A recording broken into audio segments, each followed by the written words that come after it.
The day the Red Woman chose Arya Stark was the day 100 hidden wheels began to turn in Westeros, shifting fate in directions no one could have predicted. Melisandre had served many claimants and whispered prophecy into the ears of powerful lords, but none of them had ever glowed in the flames as brilliantly as Arya. It happened on a cold, clear evening in the snow-blown courtyard of an inn not far from the Trident.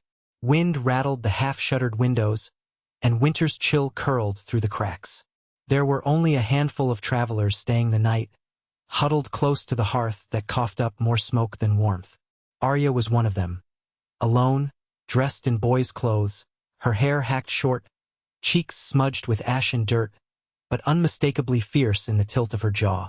Melisandre had come seeking shelter for herself and her guard of silent, watchful men. But she left that inn with more than a night's rest. She left it certain she had found the one. Arya was at a corner table, sipping a thin broth from a wooden bowl and trying not to be noticed. She had grown adept at hiding herself in plain sight, wearing the face of nobody or anybody as best she could without fully understanding what that meant. Across from her, the Red Woman glided in, robes the color of fresh blood, her flaming hair unbound around her shoulders. The innkeeper fussed around her, trying to be accommodating, though it was all the man could do to keep the wobbly benches upright and the hungry travelers fed. Melisandre swept her gaze around, taking in each face with serene but penetrating intensity until it stopped on Arya. That was when the old man behind the bar noticed the abrupt slackening of the Red Woman's jaw, a flicker of shock in her eyes, and something like ecstasy or dread lighting her features. Melisandre turned away almost as quickly, a faint tremor in her hand when she finally sat at a table in the center of the room.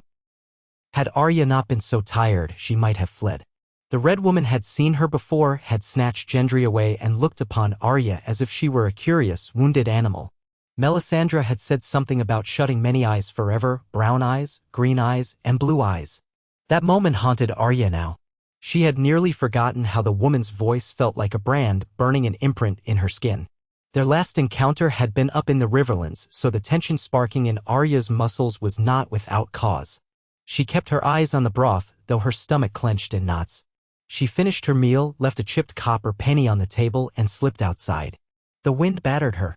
For a moment, she thought she heard footsteps crunching in the snow behind her and dared a glance over her shoulder. No one. She walked around the side of the inn to where the stable stood, planning to check on the half-starved horse she had borrowed a few towns back, a bony mare whose ribs poked through her dull chestnut coat. The stable smelled of damp hay and manure. The horse was dozing, too exhausted to do more than flick an ear when Arya approached. She stroked the mare's long face and wondered how much farther she could ride before her coin ran out and some bandit tried to kill her for that meager sum. A voice cut through the shadows. "You will not reach your destination tonight." Arya froze, fingertips pressed to the mare's muzzle, her heart pounding. She turned her head and saw Melisandre silhouetted in the stable door. The torchlight behind the Red Woman spilled half her form in molten gold. Arya bristled, slipping her hand to the small dirk she kept at her belt. A perfect piece of steel she had taken off a thief's corpse weeks ago. "You again," Arya said. "Did you come to steal another friend from me?" Melisandre's lips curved faintly. "I regret what we had to do to the boy. He served the Lord of Light, as will we all in time." She took a slow step forward. "You were traveling alone, Lady Stark." "Don't call me that," Arya snapped. "I'm no lady." "Ah, but you are." Melisandre's eyes gleamed the color of rubies in the half-light. "We do not outrun our blood, no matter how far we journey or how many faces we wear." Arya's hand tightened around the dirk. "Leave me alone." "If that is what you truly want, I will go," Melisandre said, holding out her empty hands. "But I have seen things in the flames. The Lord of Light has shown me your face, Arya. He has whispered of your role in the war against darkness." Arya's heart hammered faster. She recalled the terrifying stories old Nan used to tell, the sense of impending doom that had always been too large to bear. "I'm no one's soldier." "No," the Red Woman answered with surprising gentleness. "You're something else entirely. You have darkness in you, yes, but also a sharp, searing light. We call it the flame of the spirit. The Lord of Light calls it Azor Ahai." Arya shook her head. "I don't know what any of that means." "Let me guide you," Melisandre said. "Let me show you the path you were born to walk." Arya almost barked a laugh. The arrogance, So many men and women had tried to guide her. Yoren, the faceless men, even the hound in his own twisted way. They always promised they knew better. But she was Arya Stark, and she would choose her own destiny. Then again, in the back of her mind, she heard the memory of the Red Woman's voice prophesying that they would meet again. And here they were. It was too strange and terrifying to ignore. "I don't trust you," Arya muttered. Melisandre spread her hands. "That is wise." A pause. "But sometimes we must dance with those we mistrust, if it leads us closer to the truth." The night air felt colder. Arya scowled. "Go on then," she said, though she wasn't quite sure what she was agreeing to. The decision hardly felt like her own. Some invisible thread was pulling her forward as if she were a needle guided by the Red Woman's hand. "Come with me," Melisandre said, "and I will tell you what I have seen.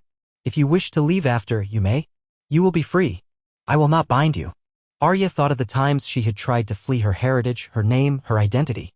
Always, she ended up back in the tangle of fate.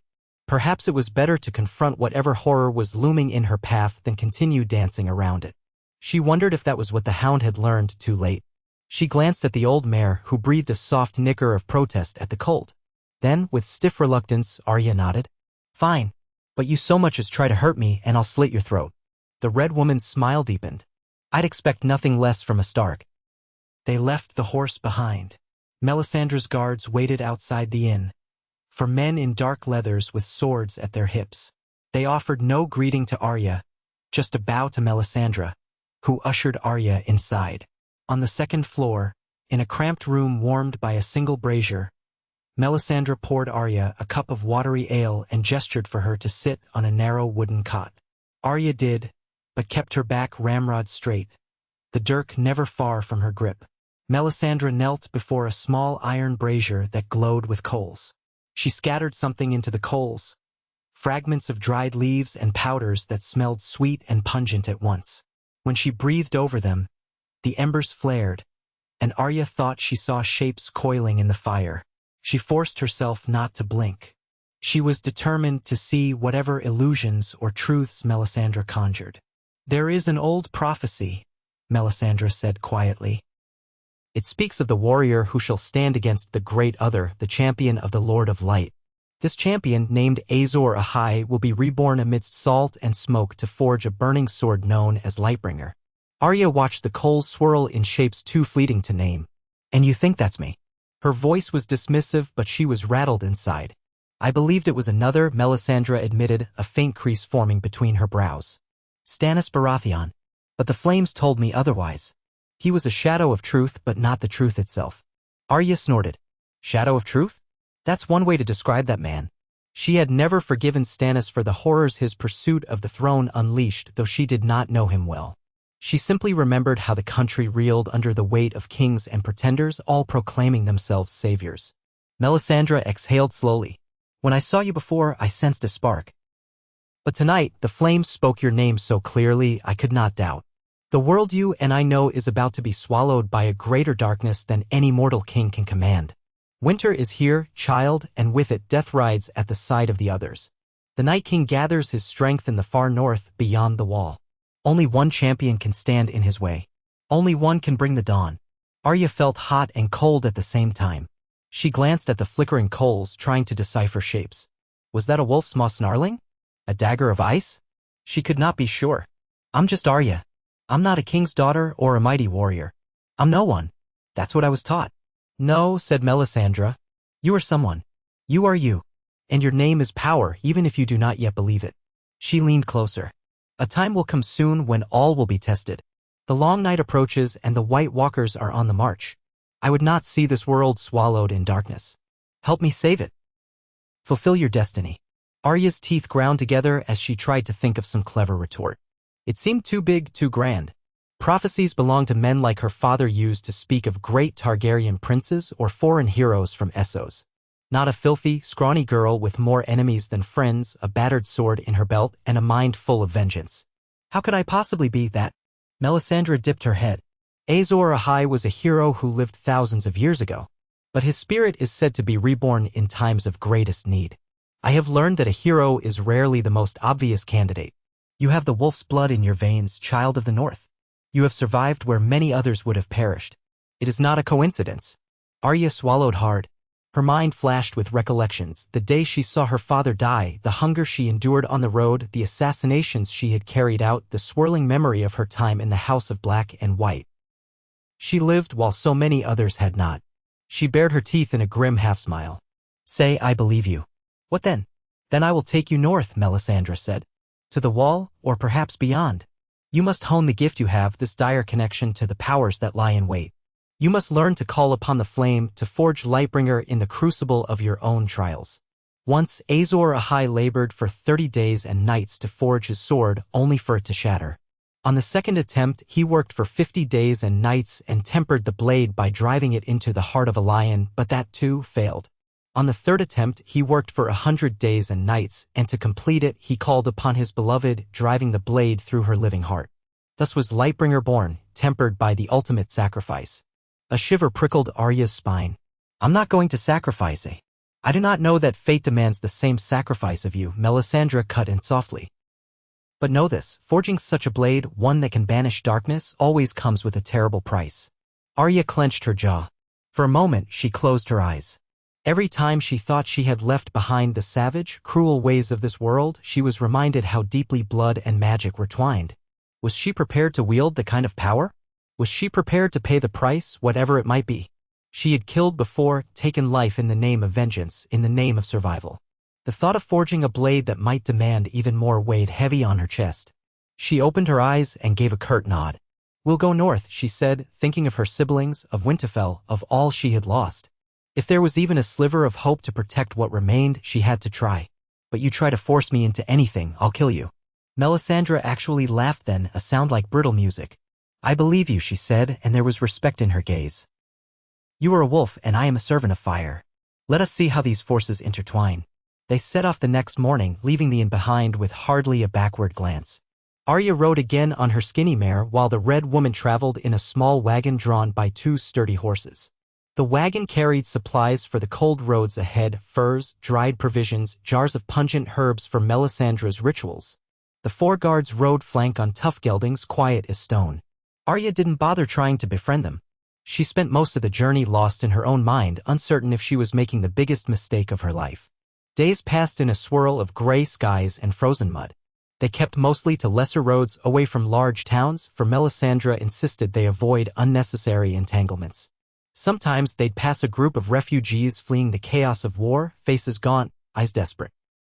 Word was that the Boltons held the north, that Winterfell had been put to ruin and was now guarded by traitors. Rumors flew about the Lannisters losing ground in the south, about dragons in the east, about unnatural snowstorms creeping ever farther. Arya listened quietly but said little. She felt a pang whenever she heard the name Stark whispered as if it were a ghost. Melisandre spoke to her in the evenings when they made camp. She would coax Arya into reciting the litany of the Red God and ask her to stare into flames to see what she could see. At first, Arya saw nothing but shifting orange and red. But one night, she swore she glimpsed a flash of a White Walker's face, gaunt, with eyes like frozen blue stars. Another night, she saw a huge wolf's shadow crossing a field of swirling snow, and the silhouette had her heart pounding with a primal sense of recognition. They traveled for over a fortnight, the terrain turning more rugged, the air colder. Finally, they glimpsed the ice-tipped mountains that heralded the north, and beyond them, the wall. Arya's heart clenched at the thought of being so close to her family's seat, uncertain who would still call it home. She said little. Melisandre seemed content to let Arya wrestle with her thoughts, only occasionally gazing at her with soft concern. They reached Castle Black under a leaden sky. The few brothers of the Night's Watch that remained scurried about in black cloaks that whipped in the wind. News traveled fast that Melisandre had returned. Some among them remembered her as the woman who had once followed Stannis to the wall. But who was the scruffy young girl at her side with those gray eyes that seemed a shade too old for her face? Arya felt their stares but did not flinch. They were admitted into the Lord Commander's tower. The new Lord Commander was a hard-eyed, middle-aged ranger named Cotterpike who had taken on the role out of sheer necessity after so many had died or deserted. He eyed Melisandre with thinly veiled mistrust and had even less patience for any talk of prophecy. We've troubles enough, he growled. We hear rumors that the dead are moving in the forest. We're short on men, short on food, and winter's closing in. Melisandre inclined her head. Then perhaps it is time to believe in something greater than your walls. Pike gave Arya a once-over. Who's this then? I'm Arya Stark, she said, lifting her chin defiantly. Of Winterfell. He let out a slow exhale. A Stark? Well, that name might mean something up here. If you mean to help, we'll take all we can get. Help with what, exactly? Arya asked. The Lord Commander's expression turned grim. Staying alive. If the rumors are true, the White Walkers are gathering. We've already had scouting parties vanish. My rangers speak of an unnatural chill in the woods. Snow will bury us, and soon. We're not ready for a war with the dead. Arya felt a cold knot in her stomach. We're here to face them. Cotter Pike gave a sardonic snort. You and how many? Arya looked at Melisandre, who said nothing. The red woman's face was set in stone. Her 4 guards were outside, tending the horses, a mere handful of men. Such a small party could not defend against an army of the dead. But Arya felt a stirring inside her, a flicker of resolve. If she was truly meant to do something big, something impossible, she would do it here, where the world teetered on the brink. We will do what we must, Arya said quietly. Pike ground his teeth, uncertain. Finally, he waved them off. Fine. We have an empty storage tower you can use for your prayers, or whatever it is you do. Just don't cause trouble. The Night's Watch has no men to spare for your squabbles. If you can kill White Walkers, do it. If you can't, don't stand in the way of those who can. That was the end of it. Melisandre and Arya retreated to the assigned tower, an ancient stone structure near the outer wall, battered by wind. The nights were long now, the sun going down fast. Arya spent hours in the courtyard training with a few of the Black brothers who would indulge her, honing her sword work. She was quick, like a shadow, but she lacked the raw strength of bigger knights. She fought with cunning, with agility. Sometimes she'd slip in a trick she'd learned from the Hound, or from her time with the Faceless Men. It left the Watchers murmuring that this was no ordinary highborn girl. In those days, Melisandre would light her brazier each night in the tower and watch the flames, searching for signs. She encouraged Arya to join her. Often, the images would swirl. Wolves, ravens, swirling storms of ice. Arya began to see them more clearly. She'd whisper the names of those she'd lost. Ned, Robb, Catelyn, even the Hound. She'd see shadows flicker, ghosts in the flames. She dreamed of them at night, and sometimes woke in a cold sweat. The name Lightbringer seared into her mind.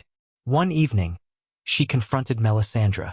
How am I supposed to forge a sword that can kill the dead? She remembered the prophecy. Forging a blade, driving it into a lion's heart, or the heart of someone loved. She felt nauseous thinking of it. Melisandre studied her with solemnity. If we are fortunate, there may be another way. The legend is older than any living memory, and the Lord of Light may yet reveal a new path. But you must be prepared for sacrifice, Arya. Arya clenched her jaw. I've sacrificed enough already. She thought of her family, her innocence, her time in Bravos, all the blood she'd shed. What if I don't want to be this hero? Melisandre's gaze did not waver. Prophecy does not care for our desires. But sometimes when we fulfill it, we find purpose that surpasses our wants. Arya had no response. She turned away and stared into the fire. The dancing flames seemed to mock her hesitation. 2 days later, a patrol of Night's Watch Rangers came back battered, half-frozen, their horses frantic. They claimed they'd encountered whites in the forest, dozens of them, maybe more, and something else, something more horrifying. A pale walker, silent as death, riding a dead horse with eyes of icy blue. One of the rangers said the walker's blade shattered steel like it was made of glass. Another ranger was so terrified he could hardly speak. He kept muttering, "We're doomed. We're doomed." Word spread and fear thickened in the halls of Castle Black. Some of the men wanted to barricade the gates. Others wanted to flee, though there was no air safe to run if the White Walkers came in force. Pike tried to maintain order, but morale was dangerously low. In the yard, some of the Black brothers shunned Arya now, as if fearful that her presence had attracted these horrors. But Arya felt only a sense of destiny closing around her, a noose tightening. That night, as the wind howled and snow fell, Melisandre knelt by the tower's fireplace. Arya watched from a short distance. She half expected something dramatic, a sign from the Lord of Light that would banish her doubts. Melisandre breathed deeply, her red hair fanned across her back, and cast more powders into the fire. The flames roared. Arya was about to speak, but a sudden tension in the room halted her. The brazier's smoke curled in upon itself, forming shapes more distinct than ever before. Arya saw skeletal figures swirling, swords of ice, and eyes glowing blue. She swallowed hard, but then there was something else. She saw a glowing sword in a woman's hand. A blade wreathed in flames. The woman's face was shadowed, but Arya sensed, more than saw, that it was her own reflection. Melisandre's voice trembled with awe. "He has chosen you. I see it as clearly as the moon in the sky. You must go beyond the wall, child. You must face the darkness." Arya clenched her fists. "Why beyond the wall?" Melisandre turned, eyes gleaming. "Because the forging must begin where the cold is strongest, where the darkness presses most fiercely. Only there can a blade of fire be truly born." Arya felt the blood drain from her face, but she did not flinch. She had faced horror before, but none so absolute as the undead horde said to lurk beyond the wall. Still, if this was the path that might save the North and the whole realm from the long night, how could she refuse? "Then we go," she said, her voice small but steady. "Tomorrow." Word was sent to Cotter Pike, who gave them a grudging escort.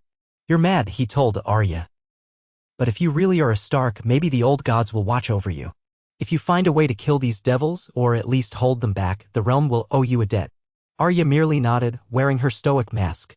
Inside, her heart thundered. She had dreamed of crossing the wall again, returning home with her family intact.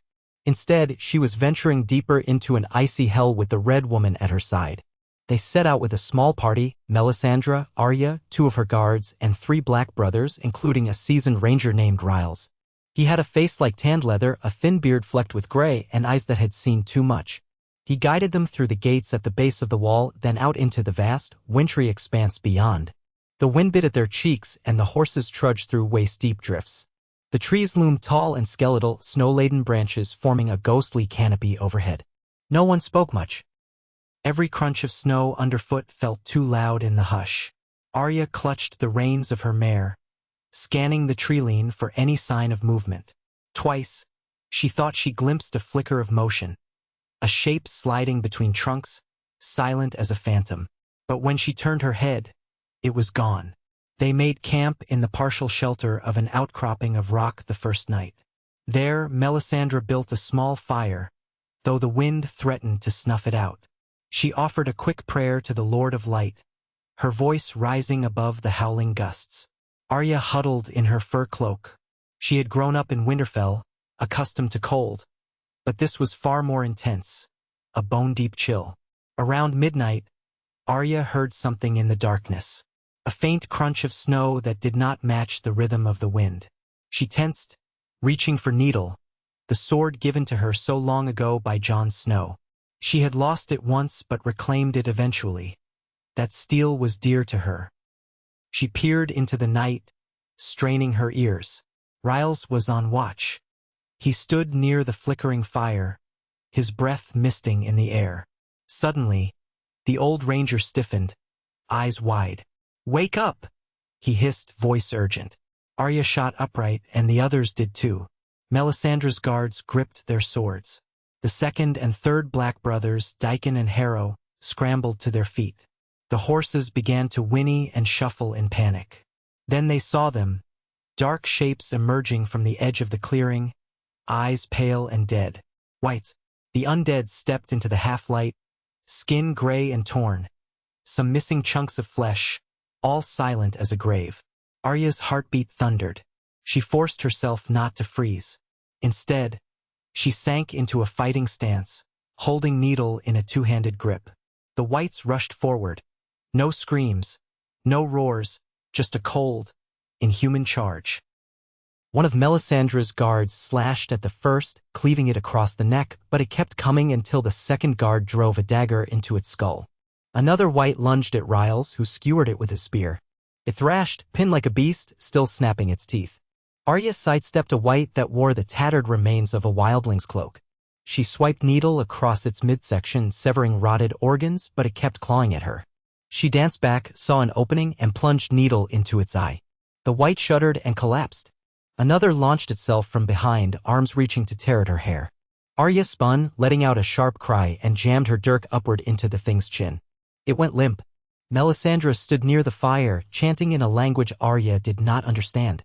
Her ruby choker glowed bright, and a sudden burst of flame erupted from the brazier as if answering her call. She thrust her hand toward a group of wights, and flames licked across the snow, igniting them. They burned, writhing in silent agony until they were no more than charred husks. It was over as quickly as it began. 9 or 10 wights lay strewn about, some partially ablaze, others shattered by steel. Daikon and Harrow panted, weapons dripping with foul, stinking fluids. Melisandre's guards were wide-eyed but uninjured. Riles nursed a scratch on his forearm. The horses stamped, still fearful. Arya wiped sweat from her brow, heart still thumping. She had fought men before, but these things were different. They did not fear pain or death. They moved with a chilling relentlessness. "We have to burn them," she said in a shaking voice. Melisandre nodded. At once, they gathered the remains in a hastily dug pit and set them alight. The flames rose, a beacon in the darkness, sending up sparks that spiraled into the starless sky. Arya stood by the fire, feeling the heat on her face, the bitter cold at her back. She realized with a jolt that she was not as terrified as she should be. Something in her felt almost calm. The wights could be killed, and she knew how dagger to the skull, or fire, or dragaglass if they had any. Perhaps she was truly destined for this, or perhaps she was just too hardened by life. Melisandre placed a hand on Arya's shoulder. "This is only the beginning." Arya looked into the flames. She saw nothing but burning corpses, but she felt the weight of the prophecy pressing upon her again. They kept moving north the next morning, warier than ever. After 2 more days, they reached a dead forest of ancient, twisted trees. There, the sense of unease only deepened. Riles found fresh tracks that vanished abruptly, as if the prince simply stopped. Melisandre insisted they press on, claiming the forging had to occur in the heart of the cold. Arya steeled herself, though each mile weighed on her spirit. On the eve of the 3rd day in that forest, they found the remains of a wildling camp. Scattered tents, torn furs, and a ring of stones that once encircled a fire. Blood stained the snow, but no bodies. The horses whinnied, refusing to go farther.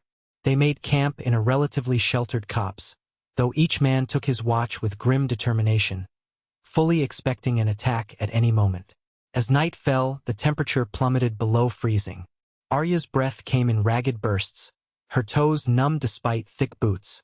Melisandre seemed strangely energized by the cold. She pulled Arya aside, leading her to a clearing ringed with stunted, leafless bushes. The moon glimmered through a thin veil of cloud. Melisandre set her brazier on the ground and lit a small flame. She turned to Arya. "Kneel." Arya hesitated, then complied, resting on her knees in the snow. Her breath formed a haze around her. "This is the place," Melisandre said. "The flames led me here. The forging must begin." Arya licked her chapped lips. "I have no steel but needle, and it's just a normal blade." Melisandre nodded. "Let us call for the Lightbringer. Give me your hand." Arya held out her hand, and Melisandre produced a slender knife from her robe, the blade almost black in the moonlight. She nicked Arya's palm, and Arya sucked in a breath at the sudden sting. Blood welled. Melisandre guided Arya's hand over the brazier, letting a few drops of blood hiss onto the coals. A faint, acrid smell drifted upward.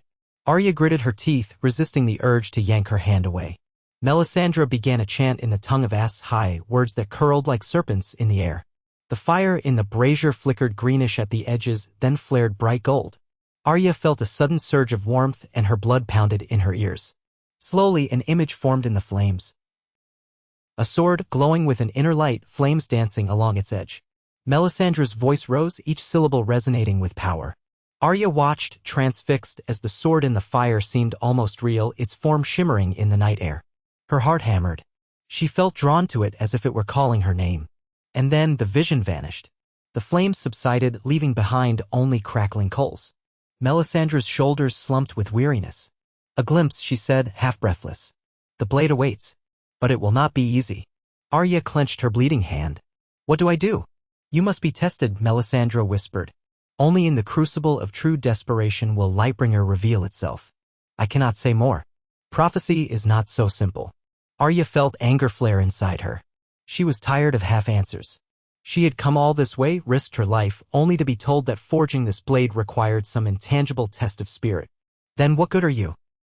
She spat, voice trembling with frustration. Melisandre closed her eyes. I am but a guide, child. The rest is up to you. A rustling in the bushes made them both turn. One of Melisandre's guards stumbled into the clearing, eyes wide. We've found something, he said hoarsely. A cave or a barrow. Riles wants you to see it. Melisandre nodded, quickly dousing the brazier. Arya wrapped her bleeding hand in a scrap of cloth and followed. She felt a mounting sense of dread. Something about this night, this place, felt pivotal. They trekked deeper into the forest, guided by torchlight. After several minutes, they came upon a rocky slope where a gaping hole yawned in the earth. It was partially hidden by twisted tree roots. Riles stood at the entrance, a torch in hand, while Daikon and Harrow guarded the perimeter. The horses were tied a short distance away, snorting and stamping, clearly ill at ease. Riles gestured for Melisandre and Arya to follow him into the darkness. They descended carefully, stepping over rubble. The walls were carved with strange patterns, spirals, lines that looked like runes. Arya's skin prickled. She remembered old Nan's tales of the children of the forest, of the first men of ancient magic that predated the Seven Kingdoms. They reached a low chamber lit by Riles's torch. At the center lay a stone altar, cracked and worn by time. Surrounding it were what looked like petrified remains, tiny humanoid figures carved from weirwood, eyes painted red. The sight made Arya's heart lurch. This is old, said Riles quietly. Very old. Perhaps from before the wall was built. Melisandre approached the altar. She ran her hand across the surface. The power here is palpable. Do you sense it, Arya? Arya nodded warily. There was a pulsing quality to the air like the echo of a distant heartbeat. She placed her good hand on the stone and felt a jolt as though she'd touched a live wire. The hair on her arms stood on end. What is this place? Somewhere the old gods once held sway, Melisandre said, her voice reverent. A site of blood and sacrifice, or perhaps a place of worship. It could serve our purpose. Riles gave her a skeptical look. What purpose? But Melisandre did not answer. She closed her eyes, murmuring, and the ruby at her throat began to glow faintly. The air temperature plummeted further. Arya could see her breath clouding, swirling. She felt a tug inside her, a call that seemed to come from the stone altar. Before she could question it, an unholy scream echoed from the tunnel behind them. Riles and Arya whipped around, torches raised. The sound came again, a high, piercing wail that made Arya's blood run cold. Suddenly, Daikon staggered into view, terror contorting his face. They're here, he gasped. Dead things, so many. Then he was dragged back into the darkness, his screams abruptly cut off. Harrow's shout rang out, quickly silenced. The sound of steel clashing on bone reverberated, and the guards yelling turned into a wet gargle. Arya's spine turned to ice. She heard more footsteps, scraping, dragging. An unmistakable hush, as if the air itself held its breath. Whites poured into the chamber, silent and merciless. Some were half-rotted, others fresh kills, their eyes pale and empty. Riles lunged to meet them with his spear, roaring a challenge. One of Melisandre's guards hacked at a white, severing its arm. Another white vaulted forward, sinking blackened teeth into the guard's shoulder. He screamed, shoving it away only to be tackled by two more. Riles managed to impale one white, but a second white clamped a dead hand around his throat, forcing him back. Arya leapt into the fray, needle flashing. She cut down a white, spun to parry another. The undead were strong but uncoordinated. She had to keep moving, keep them off balance. She stabbed one through the eye, then wrenched the blade free to slash at another. Her lungs burned with exertion, but fear sharpened her reflexes. She spared a glance at Melisandre, who stood behind the altar, chanting. Her guards fought desperately to protect her. One was overwhelmed by a pair of whites, his throat torn out. The other howled in fury, swinging a spiked mace with savage intensity, crushing skulls and snapping spines, but the whites kept coming. Arya realized they were cornered. The tide of dead poured in from all sides, an endless wave. Riles fell, whites gnawing at his legs as he let out a final cry. Arya's muscles screamed, but she fought on, jamming needle through a white skull. Another white lunged for her. She pivoted, her breath ragged, and saw no opening. Then impact. The white barreled into her, throwing her across the altar. She landed hard, needle clattering away. Pain exploded in her side. The white lurched forward, a single eye bulging from a battered socket. Arya tried to scramble away, but the white's icy fingers latched onto her calf. She kicked, connecting with its jaw, shattering rotten teeth. It still clung. She groped for her dirk, but the white was on her, its weight crushing her. The stench of death overwhelmed her senses. Suddenly, flame erupted. The white screeched, rearing back. Arya squirmed free, rolling off the altar. Melisandre had flung a ball of fire from her bare hands, the heat so intense Arya felt her hair singe. She scrambled to her feet, ignoring the bruises on her ribs. Everywhere she looked, whites were advancing. The last guard fell with a guttural cry. The entire passage was blocked by undead. She and Melisandre were alone now. Melisandre stood in a circle of fire, her face set with desperate resolve. The whites pressed in, some ablaze, but unrelenting. The chamber filled with the acrid stench of burning flesh. Arya's heart hammered. They were trapped. Azor Ahai! Melisandre cried, her voice echoing. Take up your blade. Arya's eyes darted to where Needle had fallen. A white, half its chest burned away, stumbled over it. No chance to retrieve it. She had only her dirk. The nearest white rushed forward, only to be repelled by another jet of flame from Melisandre. But the red woman's strength was waning. Arya saw it in the tremble of her arms. More whites climbed over the altar. Then Arya felt a potent surge in the air. The ancient magic of this place. Could she use it somehow? She recalled the forging, the talk of ultimate sacrifice. Her heart pounded. Was this the crucible? Was this the moment to call forth Lightbringer? She had no one to sacrifice but herself or Melisandre. But the thought made her stomach lurch. A white lunged, and Arya slashed with her dirk, severing its fingers. She kicked it back. Another advanced. She retreated closer to the altar, the stone cold against her back. If only she had the power to set her blade aflame. Melisandre's eyes found hers. The red woman's expression was fierce, almost sorrowful. The blade must be tempered in living fire, she cried. Arya's mind reeled. She remembered the story. Azor Ahai drove his blade into the heart of his beloved to unleash its power. Panic and revulsion washed over her. She spared a glance at Melisandre, who was chanting, flames dancing around her hands. Did the red woman intend for Arya to kill her? Would that even work? The whites closed in, moaning now, a chorus of despair. Melisandre flung another arc of flame, but it was weaker, flickering. Arya's breath came in sharp gasps. The wave of undead pressed forward in all directions, an ocean of lifeless eyes. They would be torn apart. Melisandre staggered, blood trickling from her nose. She sank to her knees. You must choose, she gasped, looking at Arya. Fulfill the prophecy, or perish with us all. Arya stared at the dagger in her hand. The whites moving closer, the memory of those tales of Azor Ahai forging Lightbringer. The final forging required driving the blade into someone loved. But she did not love Melisandre. She was not Nissa. The whites were only feet away now, arms outstretched. In the swirl of chaos, an unexpected memory rose in Arya's mind, her father's gentle face as he told her, "You are a Stark of Winterfell. You know our words."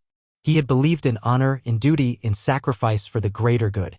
She thought of her siblings, scattered or dead. Of all the innocents who would die if the dead were not stopped. Something in her snapped. She refused to let the darkness consume everything. She might not love the red woman, but there was another living fire inside her, her own life. Her own heart. The notion was terrifying. Yet a distant voice whispered that perhaps the ultimate sacrifice was the self. A white lunged and Arya slashed, but her mind was set. She scrambled onto the altar, ignoring the agony in her ribs. The stone was cold as a grave.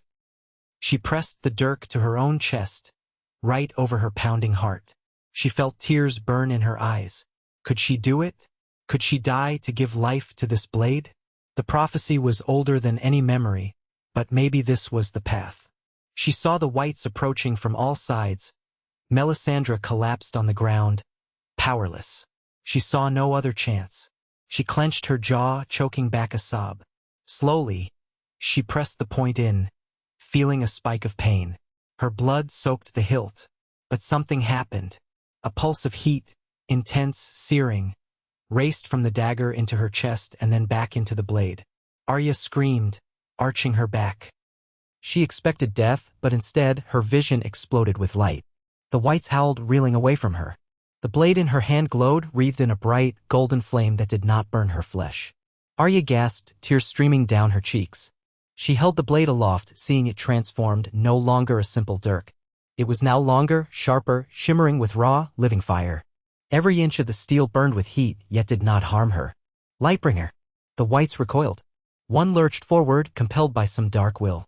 Arya slashed at it, and the flame blade cleaved the creature in half. The effect was instantaneous. It burst into cinders, collapsing into ash. Hope surged in Arya's heart. This was what she had come here for. This was the destiny the Red Woman had foretold. She sprang from the altar, Lightbringer lighting the darkness. One by one, the whites fell beneath the fiery blade, their undead forms crumbling into dust or igniting in bursts of flame. A savage joy coursed through her veins. She was battered, bloody, exhausted, but unstoppable. Soon, only silence remained. The last white collapsed with a final hiss, leaving the chamber full of drifting ash. Arya stood in the center, panting, Lightbringer flickering in her hand.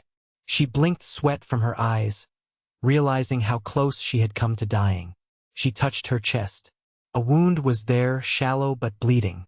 She was alive for now. Melisandre dragged herself to her feet, gazing at Arya with awe. "You did it," she whispered. "Lightbringer, Azor Ahai reborn." Arya stared at the sword, uncertain if it was a blessing or a curse. The flame along the blade cast dancing shadows on the cavern walls, reflecting in the ancient carvings.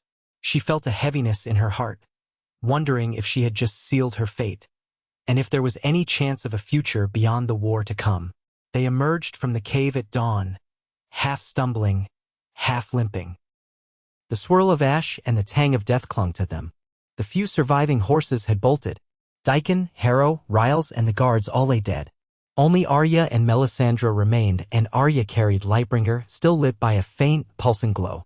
The sun, weak and pale, crept over the horizon. Arya looked at its rays and realized she had never before felt its warmth as keenly as she did now. She thought she could almost hear it whispering, "Not yet. There is more to be done." Melisandre sank to her knees in the snow, tears freezing on her cheeks. "We must go back," she said faintly. "We must gather the living. Prepare them for the war that is coming." Arya nodded, though fatigue weighed her every limb. "Castle Black is too small. We need the north. We need the lords who remember the name Stark." The Red Woman rose slowly. "Then let us return. Lightbringer will prove to them the truth of your cause." Arya tightened her grip on the hilt. The sword's warmth flowed through her fingers.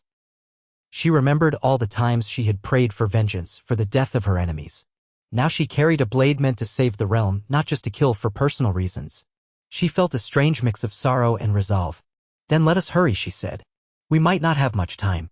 They trudged south, both leaning on each other for support. The snowfall thickened. Twice they heard distant howls that sounded like whites or worse, but no pursuers found them. After 3 days of hardship, they reached the wall and stumbled up to Castle Black. The Black brothers who saw them exclaimed in shock, for the two looked half dead themselves. But when Arya lifted her flaming sword, the men shrank back in awe. Even Cotter Pike, who came rushing to meet them, wore an expression of disbelief. Arya, teeth chattering, raised her sword so that its fire illuminated the courtyard. "The White Walkers are coming," she said, her voice ragged but clear. "They are more than stories. We've seen them. We've killed their whites. But we need an army to do more than survive." Pike stared at Lightbringer. "In the name of all the gods, that's impossible." Melisandre staggered forward, her voice thin yet fervent. "Believe," she said. "Azor Ahai has returned in this girl, Arya Stark. She carries Lightbringer, and we must rally behind her or perish." For a moment, no one spoke. The flames on Arya's blade flickered, casting eerie shadows on the weathered walls. Then, slowly, the watchers on the ramparts knelt, one by one, as if some primal instinct compelled them. Even Pike bowed his head. He might not fully believe in the Lord of Light, but he believed in steel and in miracles he could see with his own eyes. Arya swallowed, startled to see tough men bending the knee to her. She felt no triumph. Instead, she felt the crushing weight of responsibility. If they looked to her for salvation, she could not fail them. She would not. The memory of plunging that dagger into her own flesh still burned in her mind. But so too did the vision of forging Lightbringer. Perhaps that was the easy part compared to what awaited. They gave her a warm cell to rest, pressing hot broth into her hands. Melisandre was taken to be cared for by the few healers among the watch. Arya drifted in and out of a feverish sleep. She saw visions of White Walkers sweeping across the land, freezing entire armies in their path. She saw a silver-haired queen riding a dragon of black and red scales. She saw her siblings, both dead and alive, beckoning her. She tossed and turned, calling out for her father in her dreams. When she woke, dawn's light filtered through the high window. She touched the wound on her chest. It had been cleaned and bandaged. A faint scar would remain, a testament to her moment of sacrifice. Lightbringer lay on a table beside the cot. Its flames were subdued, shimmering like embers. She ran her fingers over the hilt, recalling how it flared to life in her hands. A part of her feared it would never burn again. Yet when she curled her hand around the grip, warmth pulsed from it like a heartbeat in time with her own. She rose, wrapping herself in a cloak. She headed into the corridor, ignoring the protesting ache in her ribs. She needed to see what was happening, how the watch was reacting. The men she passed stared at her with a strange mixture of reverence and fear. It made her skin prickle. She did not want to be worshipped. She only wanted to protect the living. In the main hall, she found Melisandre speaking with Cotter Pike and a handful of other senior brothers. Maps and parchments were spread across a crude table. Arya approached and they fell silent. Pike gestured to her sword. "Still can't believe my eyes," he muttered. "Where did that come from?" Arya struggled to answer. "I forged it. Sort of." She did not want to explain the exact details of plunging the blade into herself. That memory was too raw, too personal. All that matters is that it can kill whites. And hopefully White Walkers. Melisandre spoke up. "We must unite the North, Lord Commander. Send ravens to every holdfast. Tell them Arya Stark of Winterfell holds the blade that can save us from the long night. Tell them to march north with all speed." Pike squinted at Melisandre. "Half of them are in chaos. The Boltons still hold Winterfell, and the White Harbor Lords might not listen to a mere letter." He shifted his gaze to Arya. "But a Stark name carries weight. If we can muster a force under your banner," he trailed off as if the notion seemed absurd but also their only hope. Arya felt her throat tighten. She was no politician, no war leader. But if her name had any power, she would use it. "Send the ravens," she said softly. "I'll go as well. Winterfell is my home." If Roose Bolton or his bastard stands in our way, she let the threat hang. She could already feel her anger rising at the memory of what they had done to her family. But that anger was overshadowed by the urgent need to prepare for the White Walkers. Pike nodded slowly. "We'll do it." Thus began a whirlwind of preparation. The Night's Watch spread word far and wide that Arya Stark lived, that she carried a blade of fire, and that the real enemy was not in King's Landing or the Iron Islands, but beyond the wall, gathering an army of the dead. Some lords ignored the warning, dismissing it as a ploy. Others believed it, remembering the old tales from long before the Targaryens came. Within weeks, small bands of northern men began to arrive at Castle Black. Grizzled hill tribes, sworn swords from House Mormont, stragglers from House Flint, even a few survivors from Winterfell who had escaped the Boltons' cruelty. They came in twos and tens, not an army but enough to begin forging one. Arya felt a strange combination of pride and dread at the sight. She had never wanted to lead anyone. But they were drawn by her name and by the fiery sword that was whispered about like a holy relic. As the camp swelled, news arrived from beyond the wall, white sightings multiplied. Patrols went missing. Melisandre insisted the true battle would begin soon and that every living soul they could muster would be needed. Pike did his best to coordinate, but it was Arya they looked to. Whenever they doubted, she would ignite Lightbringer and let its flame remind them of the stakes.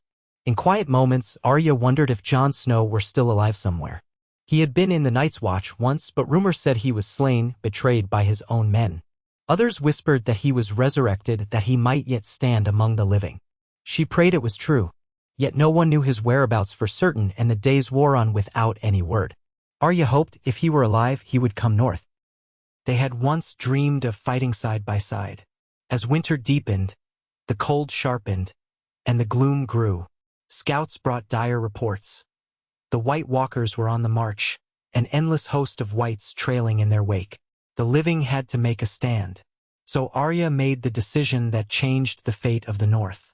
She would lead her ragtag army to Winterfell.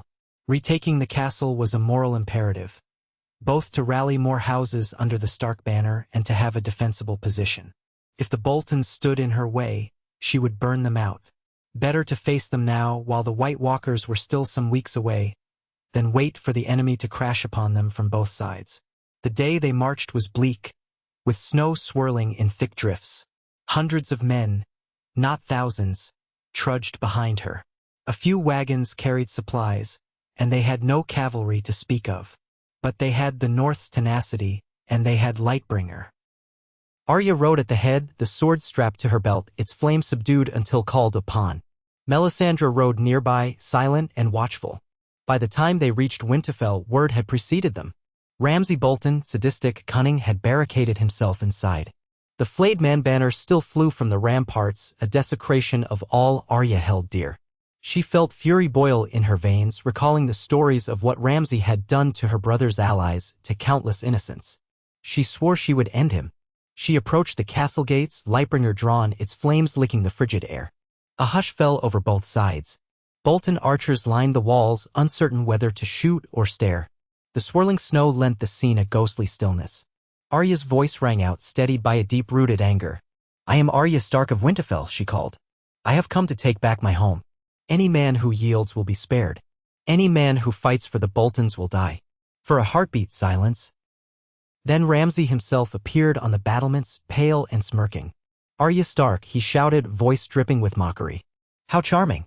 Come to rescue your old nursery toys, have you?" Arya's rage flared. She lifted Lightbringer high. The flames roared brighter, a beacon cutting through the swirling snow. A wave of awe rippled among the watchers on both walls. Ramsay's smile faltered for an instant, replaced by a flicker of uncertainty. But he laughed again, louder, to mask his unease. "Kill them," he ordered his archers. The next moments were chaos. Arrows rained down and Arya's men raised shields. She bellowed for them to advance. They surged toward the gates, battered by arrow fire. Archers on Arya's side loosed their own volleys. Men screamed, blood stained the snow. But the living were enraged, fighting for a cause dearer than gold, fighting for the North and for survival. Arya's sword blazed. She hacked through the wooden gate, the flames scorching the timber until it caught fire. Her men hammered at the weakened sections with axes. They stormed inside, meeting Bolton guards in savage hand-to-hand combat. The courtyard became a melee of steel on steel, the clang of blades echoing off cold stone. Arya fought like a whirlwind, Lightbringer slicing through mail as if it were parchment. Each foe who met her blade either burst into flame or collapsed in shock. The living behind her rallied, chanting "Stark," as they pressed forward. In the fray, a monstrous hound lunged at Arya, one of Ramsay's beasts, fangs bared. She slashed once, and the creature fell, its fur smoldering. She pressed on, stepping over bodies, searching for the man whose death she had sworn. She found him atop the ramparts, shrieking orders at his men to hold their ground. His face twisted in frustrated rage as the tide of battle turned. When she climbed the rampart stairs, he sent 3 men to block her way. She dispatched them in seconds, Lightbringer searing through their armor. The flames glinted in her eyes, reflecting the intensity of her fury. Ramsay tried to run, but she caught him by the collar, slamming him against the stone. The wind whipped at them, the sounds of battle raging below. He sneered, though fear showed in his eyes. "Stupid girl. You think you've won? You think a magic sword will save you from what's coming?" Arya's lip curled. She thought of Sansa, of Rickon, of all her murdered kin. "I don't care," she said, voice trembling with cold anger. "This is for my family." She drove Lightbringer through his chest. The flames licked at his flesh, and he let out a shriek that turned into a ragged gurgle. Arya twisted the blade, tears stinging her eyes.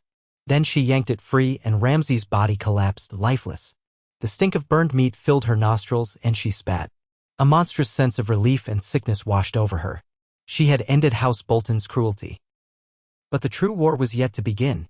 Her men rallied in the courtyard, cheering as the flayed man banners were torn down, replaced by the dire wolf of House Stark.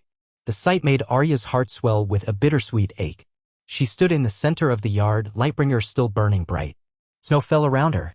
A hush descended. Those who survived gazed upon her with reverence and fear. Winterfell was hers.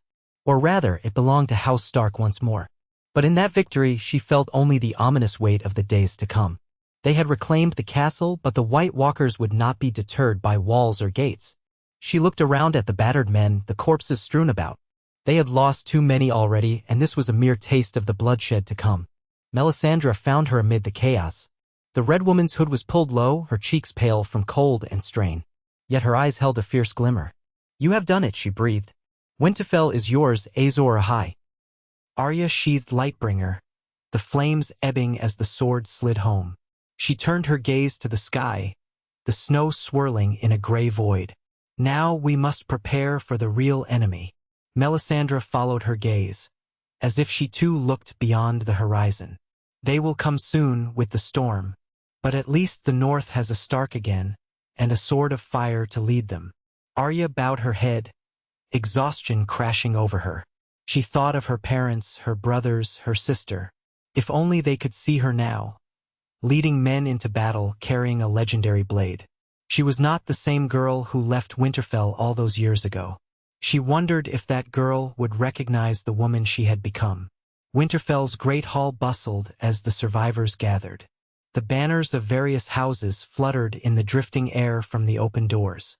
Arya stood at the high table, feeling uncomfortable in the seat that once belonged to her father. She did not want to be a ruler. She only wanted to do her duty. Protect the north and all of Westeros from the long night. Over the following days, more allies trickled in, hearing of House Stark's revival. Others pledged themselves to the cause upon seeing Lightbringer with their own eyes. The north was battered and broken, but it was rallying around a name that still had power. And in the midst of that gathering storm, Arya trained relentlessly, honing her skills with the flaming sword. She could not yet call the flame at will, but Melisandre guided her, teaching her incantations and focusing techniques to awaken the blade's fire. Arya's chest scar throbbed sometimes, a reminder of the price she had paid to forge it. When the first signs of the White Walker's approach reached Winterfell, a frantic raven from the last hearth, reporting an army of the dead, the castle braced for war. Arya stood on the battlements, scanning the horizon. The sky was leaden, the wind bitter. She knew that soon a blizzard would sweep across the land, heralding their arrival. The realm's final battle was at hand. She laid a hand on Lightbringer's hilt. A small spark of warmth answered. She recalled the moment in that cave when she nearly drove her blade into her own heart. In a sense she had. The self she once was died there, and in her place rose Azor Ahai reborn. But she was still Arya Stark too. She would fight not just for prophecy, but for love of her home, her family, and the living who deserved a chance.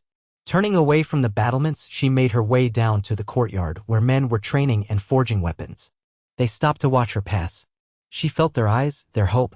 Melisandre's words echoed in her mind, sometimes we must dance with those we mistrust if it leads us closer to the truth.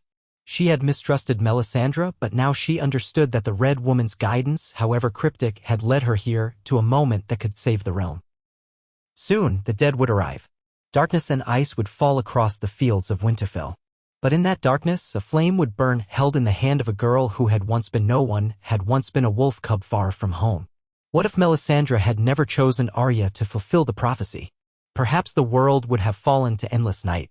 Instead, it had at least a fighting chance, one forged in blood, steel, and a stubborn will that refused to bow to oblivion.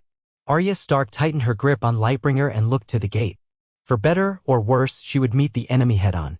The story of Azor Ahai was not finished. It was only just beginning, written now in the footsteps of a Stark who once dreamed of being a knight, who had wandered the darkest corners of the earth and who now stood ready to shine a light upon the world if only she could endure the tests yet to come. She listened to the howling wind that swept across the battlements and carried the faintest whisper of voices. Thousands of them. An army of the dead. Winter was here. So be it, she thought, raising her chin against the cold. She had chosen this destiny or it had chosen her. Either way, the time for fear was past. She would fight, and if she failed, at least she would fail with a sword in her hand, defending the living. Somewhere behind her, Melisandre's quiet voice carried on. The wind, the night is dark and full of terrors. Arya breathed out, watching the cloud of her breath vanish into the chill. And we will be the light, she whispered in reply, stepping forward to meet whatever darkness dared to claim the world. Winter's grip on the north seemed to tighten with every passing day, as though the world itself held its breath for the confrontation to come. There were mornings when the sky glowed a strange, pallid white and the sunlight looked weak enough to be snuffed out by a child's breath. Other mornings brought blizzards so thick one could hardly see the castle walls from the courtyard. Yet despite the treacherous conditions, men and women continued to flock to Winterfell. They came in armed bands and lonely pairs, trudging through the snow to swear fealty to Arya Stark and pledge themselves to the fight against the dead. The great hall had become a constant bustle, cluttered with newcomers seeking shelter. Some were once sworn to House Bolton or House Umber, But the old allegiances meant little now that the White Walkers marched. What mattered was survival, and word spread that there was hope here. A Stark girl returned from the grave, carrying a sword made of living flame. People told the story in hushed tones, or proclaimed it loudly with eyes shining. Some claimed she was a sorceress. Others spoke of God's blessings. None truly understood it, but they believed, and belief was enough to drive them north despite the ice and the threat of death. Arya did her best to adapt to her new role, though it wasn't easy. She was unaccustomed to so many gazes upon her, so many expectations. When she'd been a child, she dreamed of glory and adventure, but never once did she imagine she might stand at the center of a legend. She walked the stone corridors of Winterfell at dawn, thinking of her father's voice echoing in memory of the many times she'd raced through these halls as a girl, hair tangled, face smeared with dirt, pranking septas and chasing cats. Now, the castle seemed both familiar and painfully altered. New timbers replaced what had burned. Certain wings still showed scorched stone from the occupation of the Boltons. Many of the old staff were gone forever. Yet Winterfell still breathed the essence of House Stark. With each footstep, she felt the beat of its ancient heart beneath her boots. She would pause occasionally in front of a window overlooking the courtyard. She could see men drilling, practicing with swords, spears, bows. There were grizzled knights of lesser houses, young farm boys who had never held more than a pitchfork, veterans from the War of the Five Kings who looked hollow-eyed but determined. Their faces carried the same tension, the same unspoken question.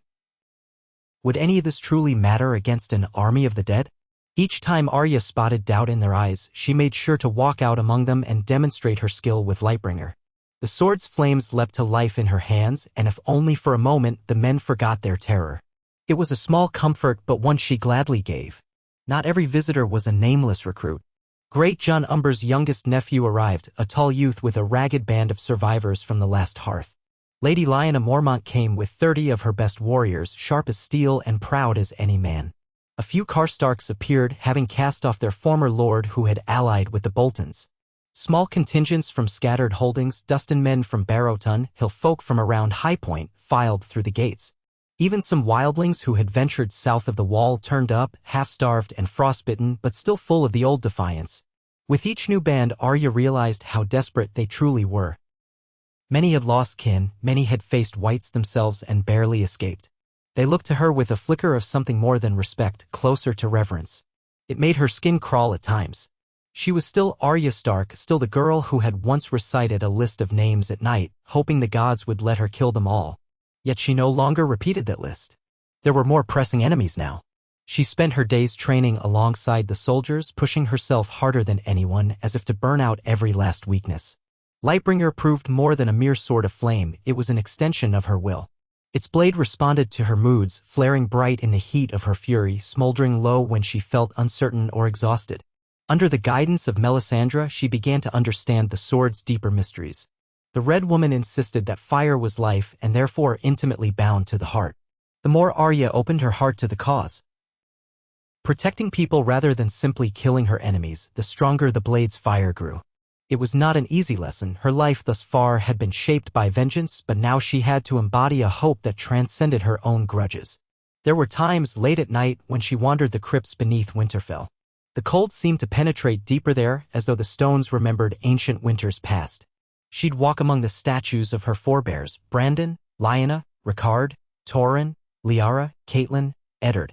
She stopped sometimes at the statue of Ned Stark, father she had loved and lost. Here, there was no real likeness of him in the stone face, but it was enough to conjure memories that brought tears. Kneeling by his feet, she would press her brow to the carved stone, fighting the ache in her chest. She wanted nothing more than to hear his voice once again, telling her that she was brave. She wanted to tell him she had tried to be good, tried to be worthy of the name Stark. But the dead never answered, and she had no illusions that she could simply pretend. In those moments, she felt torn between the child she'd been and the champion she was forced to become.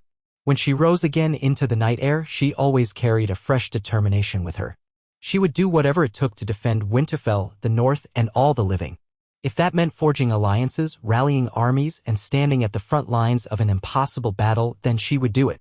She did not hesitate to draw on the memory of her father's unyielding sense of duty. And if the cost was her life, so be it. She was not alone in her burdens. Melisandre remained at her side, haunted and secretive. The Red Woman often took to the godwood, lighting small fires around the heart tree, whispering in languages older than the Seven Kingdoms. If questioned, she simply said she was praying for guidance. Arya still didn't fully trust her. The memory of Gendry's abduction and the cryptic half-lies burned bright in Arya's mind. But she could not deny that Melisandre's magic had been crucial in forging Lightbringer, or that her presence gave the soldiers confidence. Some called her a foreign witch, yes, but others insisted she was the prophet of the Lord of Light, who had brought Azor Ahai to save them all. From time to time, Arya would catch Melisandre watching her from across the courtyard, a calculating look in those red-tinted eyes, as if the Red Woman was examining the threads of Arya's fate. Arya tried to ignore it. Fate was a precarious thing, and she didn't want to be a pawn in anyone's game, even a god's. But she had to admit that if this destiny was laid upon her shoulders, she might as well bear it with as much skill as she could muster. The lords who came pledged their swords with varying degrees of enthusiasm. Some, like Lady Lyanna Mormont, were staunchly committed. Others still harbored quiet doubts. Roose Bolton's shadow lingered in the north, and every man who had once bent the knee to him felt a certain shame or guilt. But Arya didn't waste breath castigating them. She recognized that the living needed to stand together. That was the truth at the heart of all Melisandre's talk of the long night. Once the dead swept south, no petty feuds would matter. Yet alliances alone weren't enough. They needed dragonglass, and they had precious little. Ravens had been sent to Dragonstone. Rumor said Daenerys Targaryen held the island now, though none knew for certain. Messages were also sent to the Vale, the Riverlands, the Crownlands, anywhere and everywhere that might contain caches of obsidian or might answer the call to arms. News trickled in slowly. House Royce in the Vale sent a missive saying they would see what they could do. But the Vale was not so quick to march. The Riverlands were torn by bandits and confusion. Far to the south, King's Landing was in turmoil. Some said Cersei Lannister still held the throne, others claimed she'd been overthrown. The realm was fractured as if the War of the Five Kings had crippled it beyond repair. Despite that, a small group of knights from the Stormlands found their way to Winterfell, half-starved and wearing mismatched armor. They, too, spoke of the dead. One had lost 3 fingers to a white's bite. Another swore by the Seven that they'd seen something monstrous flying overhead. Could whites have wings? Arya didn't know. But the hush in the courtyard whenever these men told their tales confirmed that fear was a powerful ally of the enemy. Time slipped by in that strange, feverish way it does before a great catastrophe. Every day, more blacksmiths hammered new weapons. More watchers took their posts along the walls, scanning the snowy horizon for the telltale approach of a host that did not breathe. Arya found herself restless at night, patrolling Winterfell's perimeter and the ancient crypts, checking on the men guarding the gates. She hardly slept more than a few hours. Sometimes she'd wake from dreams of ice giants and swirling snow, unsure if what she'd seen was a vision or just her own dread. In the dream, the dead were marching under a banner of swirling frost, and she stood alone with Lightbringer. No matter how many she cut down, more came until she was overwhelmed.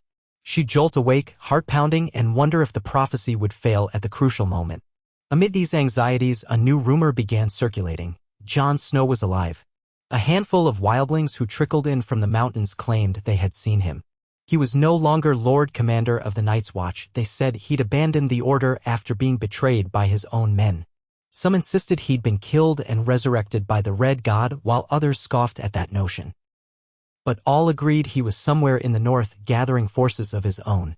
Arya seized upon those rumors with a fierce longing. Jon had always been a beloved brother to her. They'd parted so many years ago, with her as a feisty child and him as a solemn boy. If he was truly alive, if he was within reach, she had to see him. But no one knew exactly where he was. Some said he was in the mountains west of the Last Hearth, others claimed he was in the Gift, forging alliances with wildlings. Arya resolved to send scouts in all directions. The idea of being reunited with Jon brought a faint warmth to her chest, a hope she could scarcely name. Days turned into weeks. The clouds thickened, the winds grew harsher, and the gloom of winter settled like a shroud. From time to time, patrols ventured beyond Winterfell. Most returned with grim faces, speaking of footprints in the snow that vanished abruptly, of eerie silences in the forests, of the sense that something cold and malevolent lurked just out of sight. Not all patrols came back. The White Walkers were not yet launching a full-scale assault, but the dead were moving through the north like wolves testing the edges of a herd, picking off stragglers. One evening, a solitary rider appeared at the gates, pale, half-frozen, slumping in the saddle. When the guards brought him in, he was delirious with cold and shock, half-blind from frostbite. The maester tended to him by the fire in the great hall, and after some hours the man was able to speak. He wore the black of the Night's Watch, though it was ragged and torn. "They're coming," he rasped, lips cracked. "A host, thousands, maybe tens of thousands. They're only a day's ride north." He coughed, spitting blood. "We tried to slow them, but we were overrun." Arya felt her blood turn to ice. She knelt beside him, Lightbringer's hilt at her waist. "How many? Who leads them?" "White Walkers," the man moaned. "At least 5 I saw, maybe more. The Whites, an endless tide, creeping through the trees. They have beasts with them. Huge, savage things, possibly once bears or dire wolves, I can't say. Dead but unstoppable." He shuddered, eyes rolling back. "They'll reach Winterfell. Soon." Arya squeezed his shoulder gently. "Rest. You've done well to warn us." A glance at the maester told her the man was on the brink of death. She stood, the edges of her vision swimming with fear and adrenaline. "Ready the defenses," she said, turning to the men gathered in the hall, lords, knights, wildling leaders. "They're nearly upon us." She expected panic. Some men did blanch, their hands trembling on their swords. But many had been bracing for this moment for weeks in the silent corners of their hearts. The single nod that passed among them was all the acknowledgement needed. They scattered to muster the troops. Melisandre approached, her expression grim. "The long night begins," she murmured, eyes reflecting the torchlight with an almost unearthly glow. "Remember the lesson of the flame, Arya. We do not stand alone." Though Arya might have scorned that comfort before, she found herself relieved by the Red Woman's presence. "Help me rally them, then," she said simply. "We'll need every sword and every spell." Within the hour, Winterfell was a hive of activity. Men hurried to their assigned posts on the walls, archers tested bowstrings, fletchers passed out fresh arrows. The blacksmiths had worked tirelessly to produce as many dragonglass-tipped spears, arrows, and daggers as the meager supply allowed, and those were now distributed to the best trained among them. The rest carried steel or improvised weapons. Wagons were loaded with pitch and tar for fire traps. Tense faces peered from the parapets, scanning the white horizon. The gates were double barricaded, and the courtyard bristled with sharpened stakes in case Whites attempted to surge through. Arya, clad in boiled leather, furs, and a heavy cloak, stood at the center of it all, Lightbringer sheathed but ready. The tension in the air felt like the moment just before lightning strikes. She found Lady Lyanna Mormont overseeing a cluster of Bear Island fighters. Even at her young age, Lyanna commanded unflinching respect. When she caught sight of Arya, she dipped her head. "We stand ready, my lady." "I'm no lady," Arya replied automatically, then caught herself. "But thank you." Lyanna's lips tightened in a faint, grim smile. "Call yourself what you will. We'll fight and die for you." Arya nodded. "Let's hope it doesn't come to that." She moved on, weaving through ranks of men. Some had known her father. Others had never set foot in Winterfell until now. They saluted or bowed as she passed. She gave them words of encouragement as best she could. Part of her longed to hide, to vanish into the shadows as she once had, but that was impossible now. Her place was here, in full view. The snowfall thickened. Torches flickered along the battlements, and soon night fell, cold and bitter. Under the darkness, the men huddled, waiting. Scouts positioned beyond the walls, hidden among drifts and half-frozen brush, would signal at the first sign of the enemy. Hours dragged on. The hush was palpable, broken only by muffled coughs, snorts from horses, the distant clanking of armor. Arya paced along the top of the walls, trying to calm the flutter in her belly. Every so often she gently clasped Lightbringer's hilt, feeling the reassuring warmth. The sword's soft glow bled through the scabbard, a reminder that the fire had not abandoned her. Midnight came and went. Then, at last, a shrill horn blast shattered the silence, a single note that hung in the air like a scream.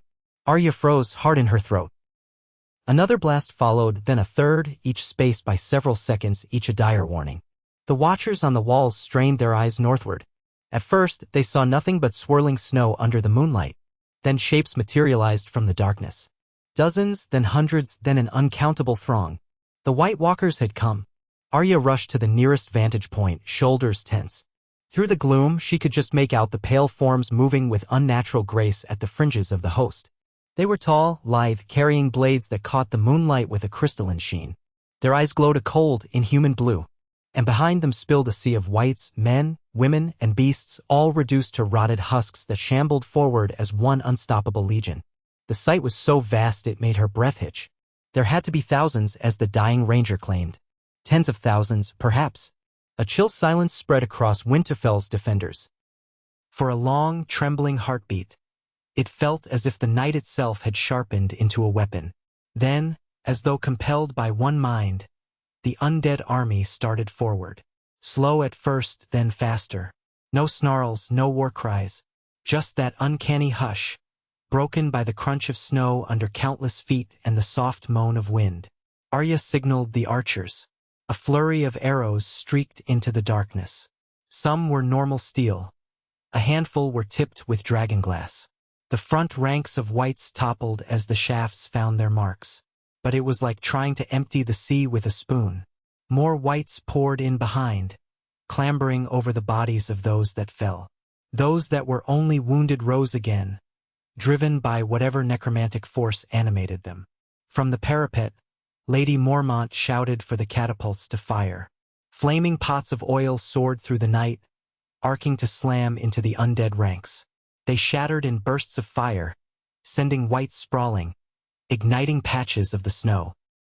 Black smoke rose, illuminated by the flames. For a few moments it created a barrier that slowed the horde. But soon enough the whites pressed through the burning wreckage, some on fire themselves, arms outstretched in silent hunger. The watchers could barely contain their horror. But they had prepared for this. There was a second volley, more flaming projectiles. Portions of the battlefield became a churning sea of orange and black. Yet still the dead advanced. The defenders at the gate braced themselves. Ranks of spearmen set their dragonglass-tipped poles, shaking with tension. Archers on the walls continued to rain arrows down.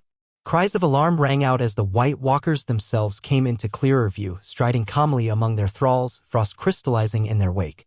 In the midst of the chaos, Arya closed her eyes for a brief moment.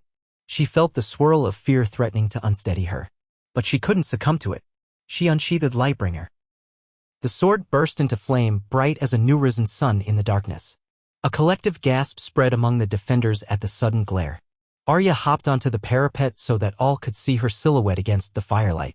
She lifted the sword high, letting its radiance wash over the courtyard and reflect from the snow. A roar of approval rose from the watchers below. And, for a few seconds, she felt their spirits lift. The White Walkers wanted them terrified, hopeless. She would not allow that. She vaulted down to the courtyard, landing lightly despite her armor. At once, a group of men hurried forward, ready to form a defensive guard around her. She held up her hand. "Stay at your posts," she commanded, voice firm. She was no foe. Oh well, she needed them to hold the gate. But she wouldn't cower behind their shields. She raced for the main gate, the one that the dead would soon try to breach, Lightbringer's flames sending shadows leaping along the walls. An ear-splitting crack of ice came from beyond the battlements. The outer palisade, hastily constructed to slow the approach, began to shudder under the press of the dead.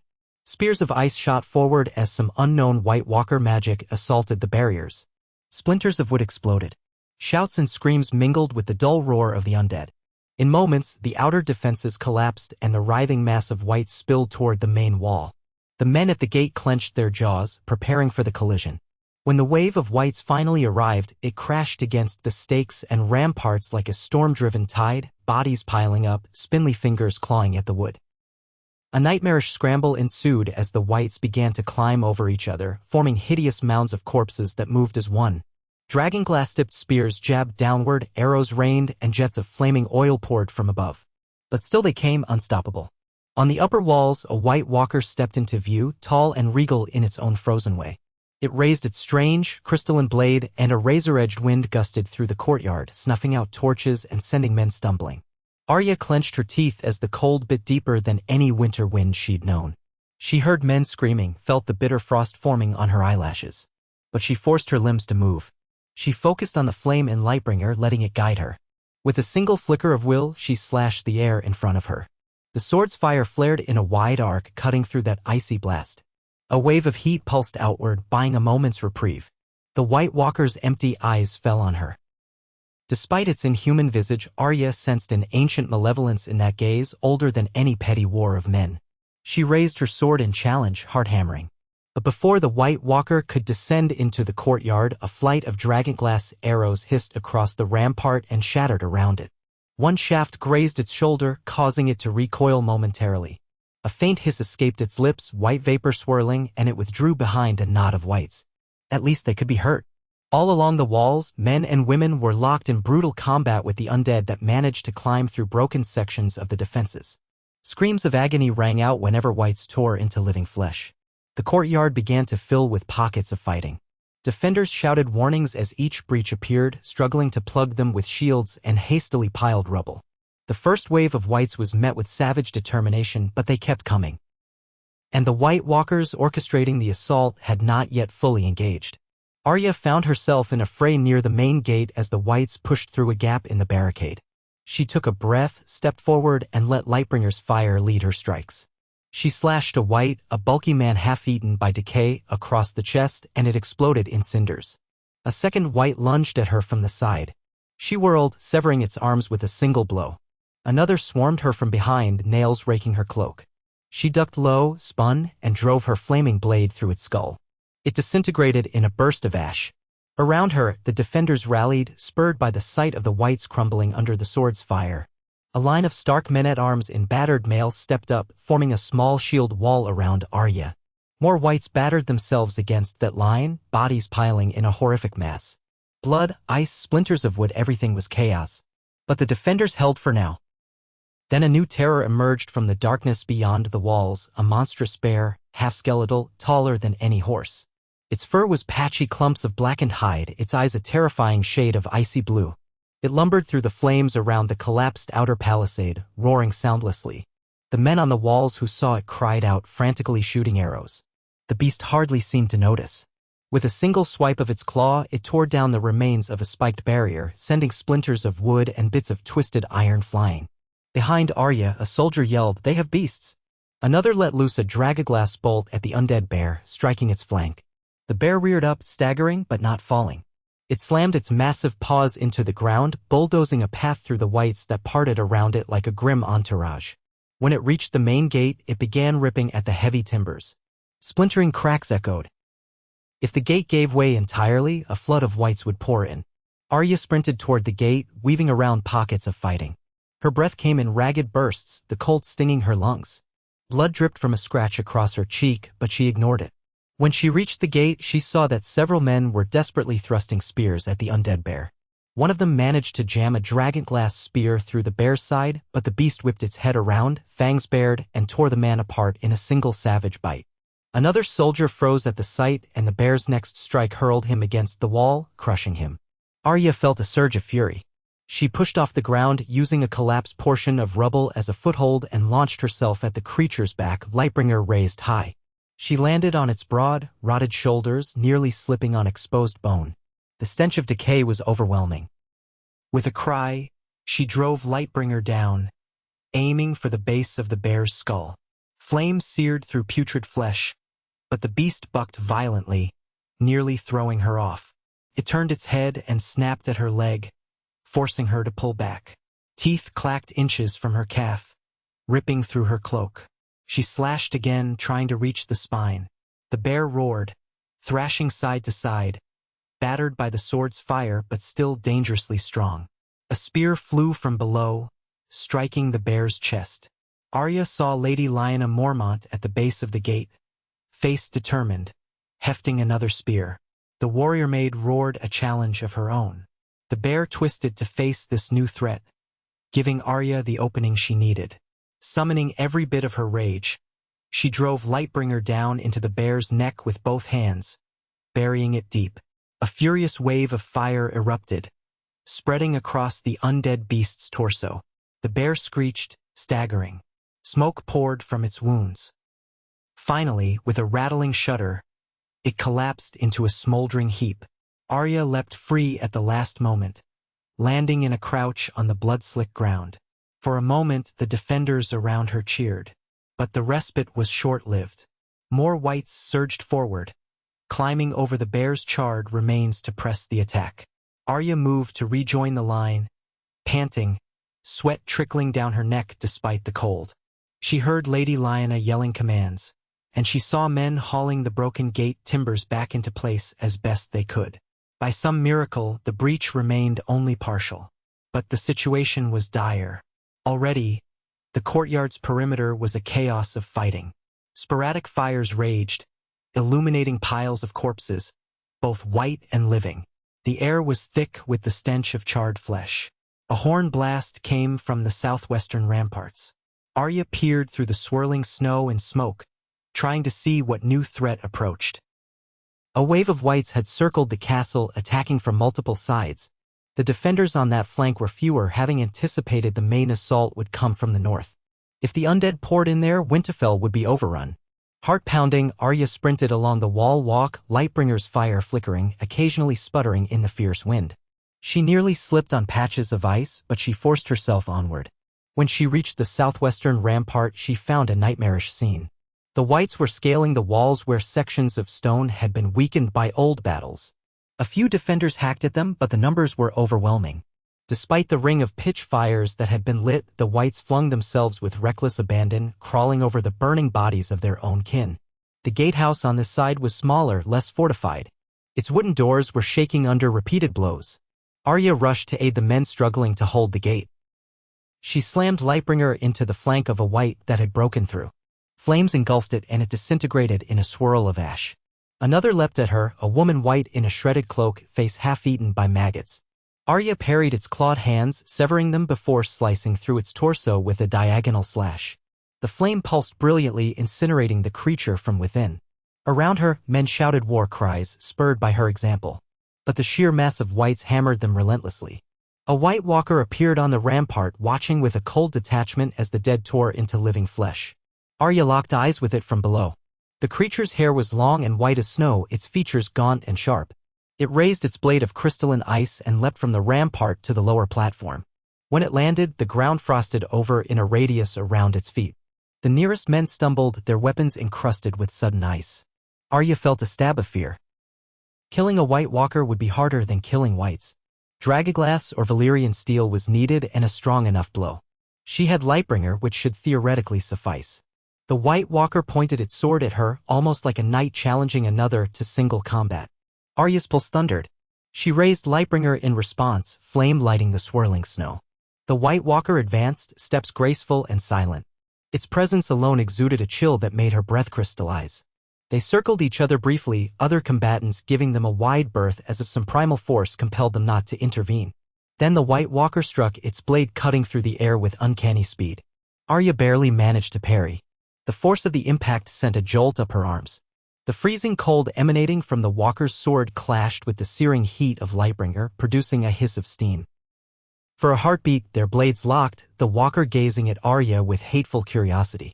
She gritted her teeth and pushed back, channeling every ounce of strength she had. Fire against ice. An old war? The White Walker spun away, lunging for a follow-up strike. Arya ducked under it, forcing her tired muscles to move swiftly, and slashed at the walker's midsection. The creature twisted with inhuman agility, the sword's tip missing by inches. The next exchange was a blur of steel and flame. Sparks of frost and embers flew as they clashed again and again, each strike resonating with an otherworldly echo. Arya's heart pounded. Never had she faced an opponent like this, not even when training with the Faceless Men. She nearly lost her footing on a patch of bloody ice, sliding for half a second. The White Walker saw the opening and lunged. Arya twisted her body, letting the sword's blade pass within a hair's breadth of her shoulder. Pain bit at her flesh, she felt the icy edge graze her. She managed to bring Lightbringer around in a desperate counter. The flaming sword sliced across the walker's chest, leaving a glowing trail in the air. The creature let out a hiss that sounded like the crack of splitting glaciers. A jagged line of flame sizzled where her blade connected, but it didn't shatter the walker as dragonglass might have. Instead, the walker recoiled, blue eyes blazing with fury. Arya inhaled through clenched teeth. She realized she needed a more direct strike, one that would break the walker's core. But the White Walker recovered swiftly. It lunged again, this time with savage intent, its blade carving an arc of hoarfrost through the air. Arya parried once, twice, but the force was immense, and she felt her arms trembling. She stumbled. The walker slashed for her head, a blow she could not fully block in time. Desperation flooded her limbs. She jerked aside, bringing up Lightbringer in a frantic move. The collision of blades sent a shockwave of cold and heat that blasted outward, knocking back a few wights that had drawn near. Arya lost her grip, sent tumbling into the snow. Lightbringer skidded across the ground, flame guttering. Her lungs seized in panic as the walker loomed over her, sword raised. This was how she would die, she realized, after all her struggles. She waited for the final blow, but a sudden roar came from the side. A burly wildling, red-bearded and covered in frost, hurled himself at the White Walker. He brandished a dragonglass axe with both hands, swinging wildly. The walker turned with impossible speed, impaling the man on its frosty blade. The wildling gasped, blood freezing on his lips. Even as he died, he locked his eyes on Arya. She recognized that wordless plea. Kill it. A second later, the walker ripped free its sword, and the wildling collapsed. But that brief distraction gave Arya a chance to scramble to her feet, ignoring the pain in her shoulder where the walker's blade had grazed her. She dove for Lightbringer, clasping its hilt. The flame inside the sword flared back to life as if responding to her resolve. The walker pivoted, fluid as water, and advanced. Arya didn't wait for it to strike. She lunged first, letting out a harsh cry. The White Walker brought its sword up to parry, but she feinted at the last moment, weaving beneath its guard in a move that Syrio Farrell had taught her long ago, just a water dancer's shift in weight. Her blade came up in a tight arc, burying itself deep in the walker's torso, right where the heart would be if it were a living man. This time, Lightbringer's fire did what the legends claimed it should. Heat exploded through the walker's form, cracks of molten red shining across its pale flesh like lightning.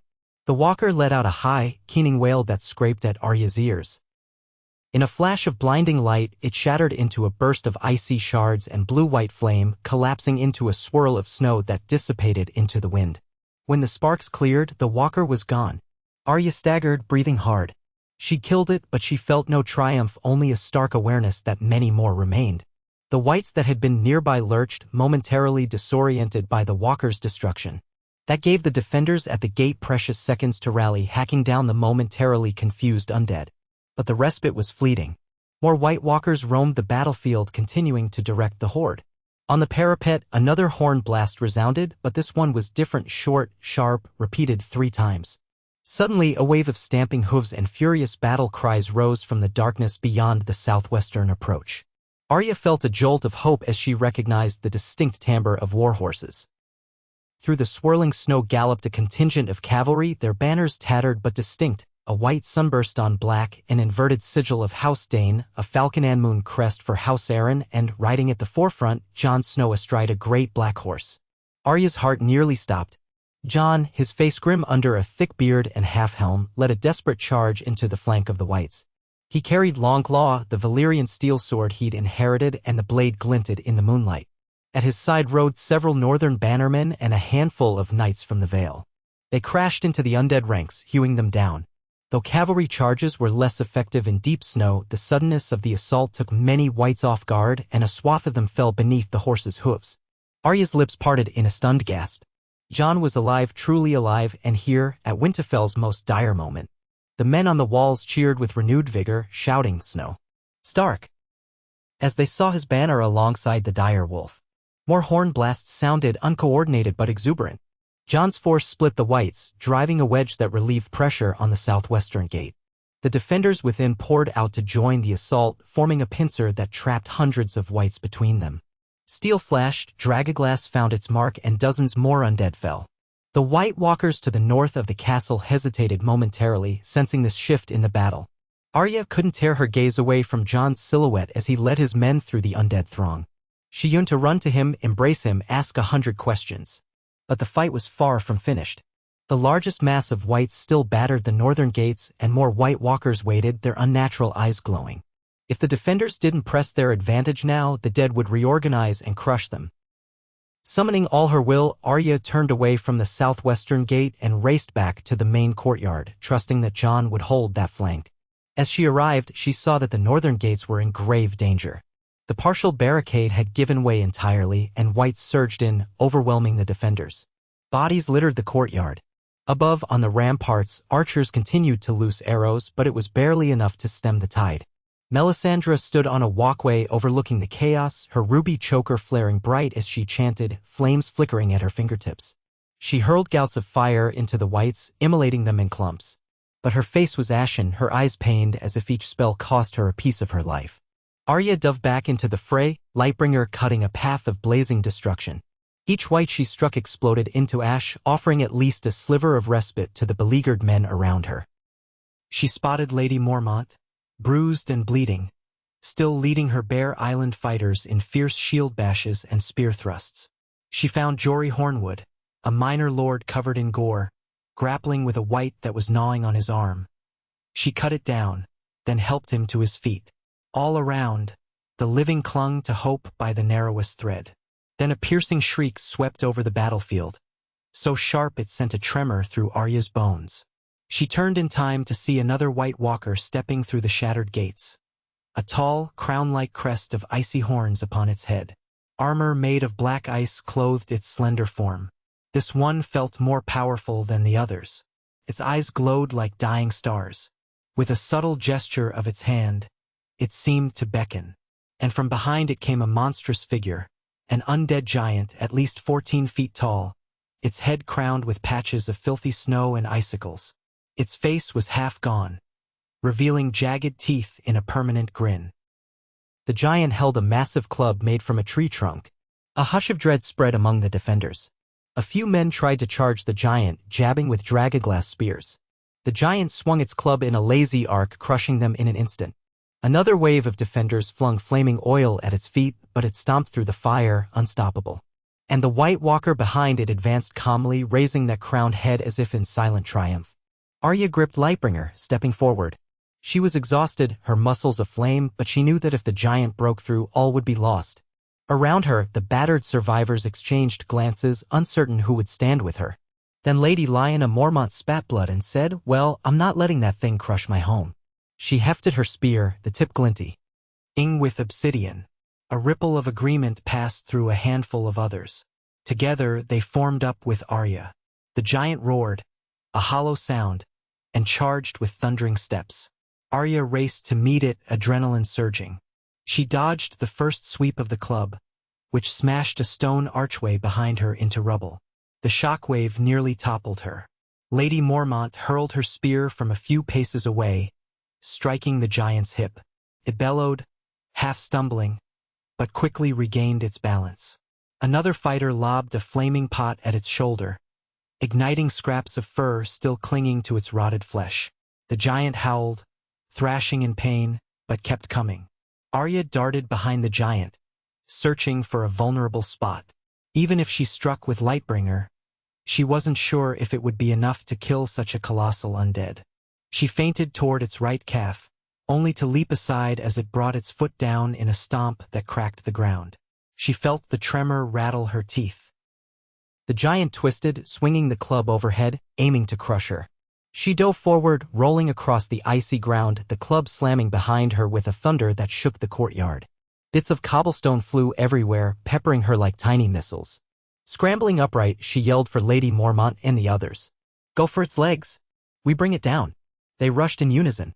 Spears jabbed at the giant's ankles, and though each blow inflicted little damage, it forced the creature to pivot awkwardly. It roared, arms flailing. One man wasn't quick enough to dodge, and a backhanded swipe sent him careening into a wall.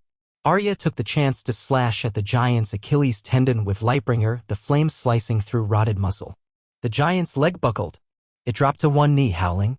She smelled the putrid stench of decaying flesh set alight by her sword. Shrieking, the giant took another wild swing with its club, sending two more men flying. Arya felt a sick jolt at their screams. Teeth bared, she darted in closer. The giant's chest was broad, half-burned from the pot of fire. A gaping ribcage was visible beneath charred skin. This had to be her chance. She jumped, slamming Lightbringer into the giant's exposed ribs. The impact nearly wrenched the sword from her grip. Fire pulsed along the blade, scorching through rotten muscle and blackened bone. The giant screeched, spasming. Arya found herself clinging to the hilt, her boots scrabbling for purchase on the giant's rib as it staggered. She yanked the blade free in a flare of flame. The The giant toppled sideways, slamming into the courtyard with enough force to knock Arya off her feet. Snow and debris billowed outward. The giant gave a last, rattling breath, then lay still. Its bluish eyes flickered and went dark. Arya coughed, hacking up dust and ash. She forced herself up on an elbow, ignoring the pain in her bruised ribs. The men around her panted, eyes wide with a mixture of disbelief and triumph. The undead giant was dead. Another cheer rose, short-lived, for the White Walker that had brought the giant was still there, standing amid the carnage like a statue carved from ice. Its horned head cocked as it observed Arya. There was a mocking quality to its silent gaze.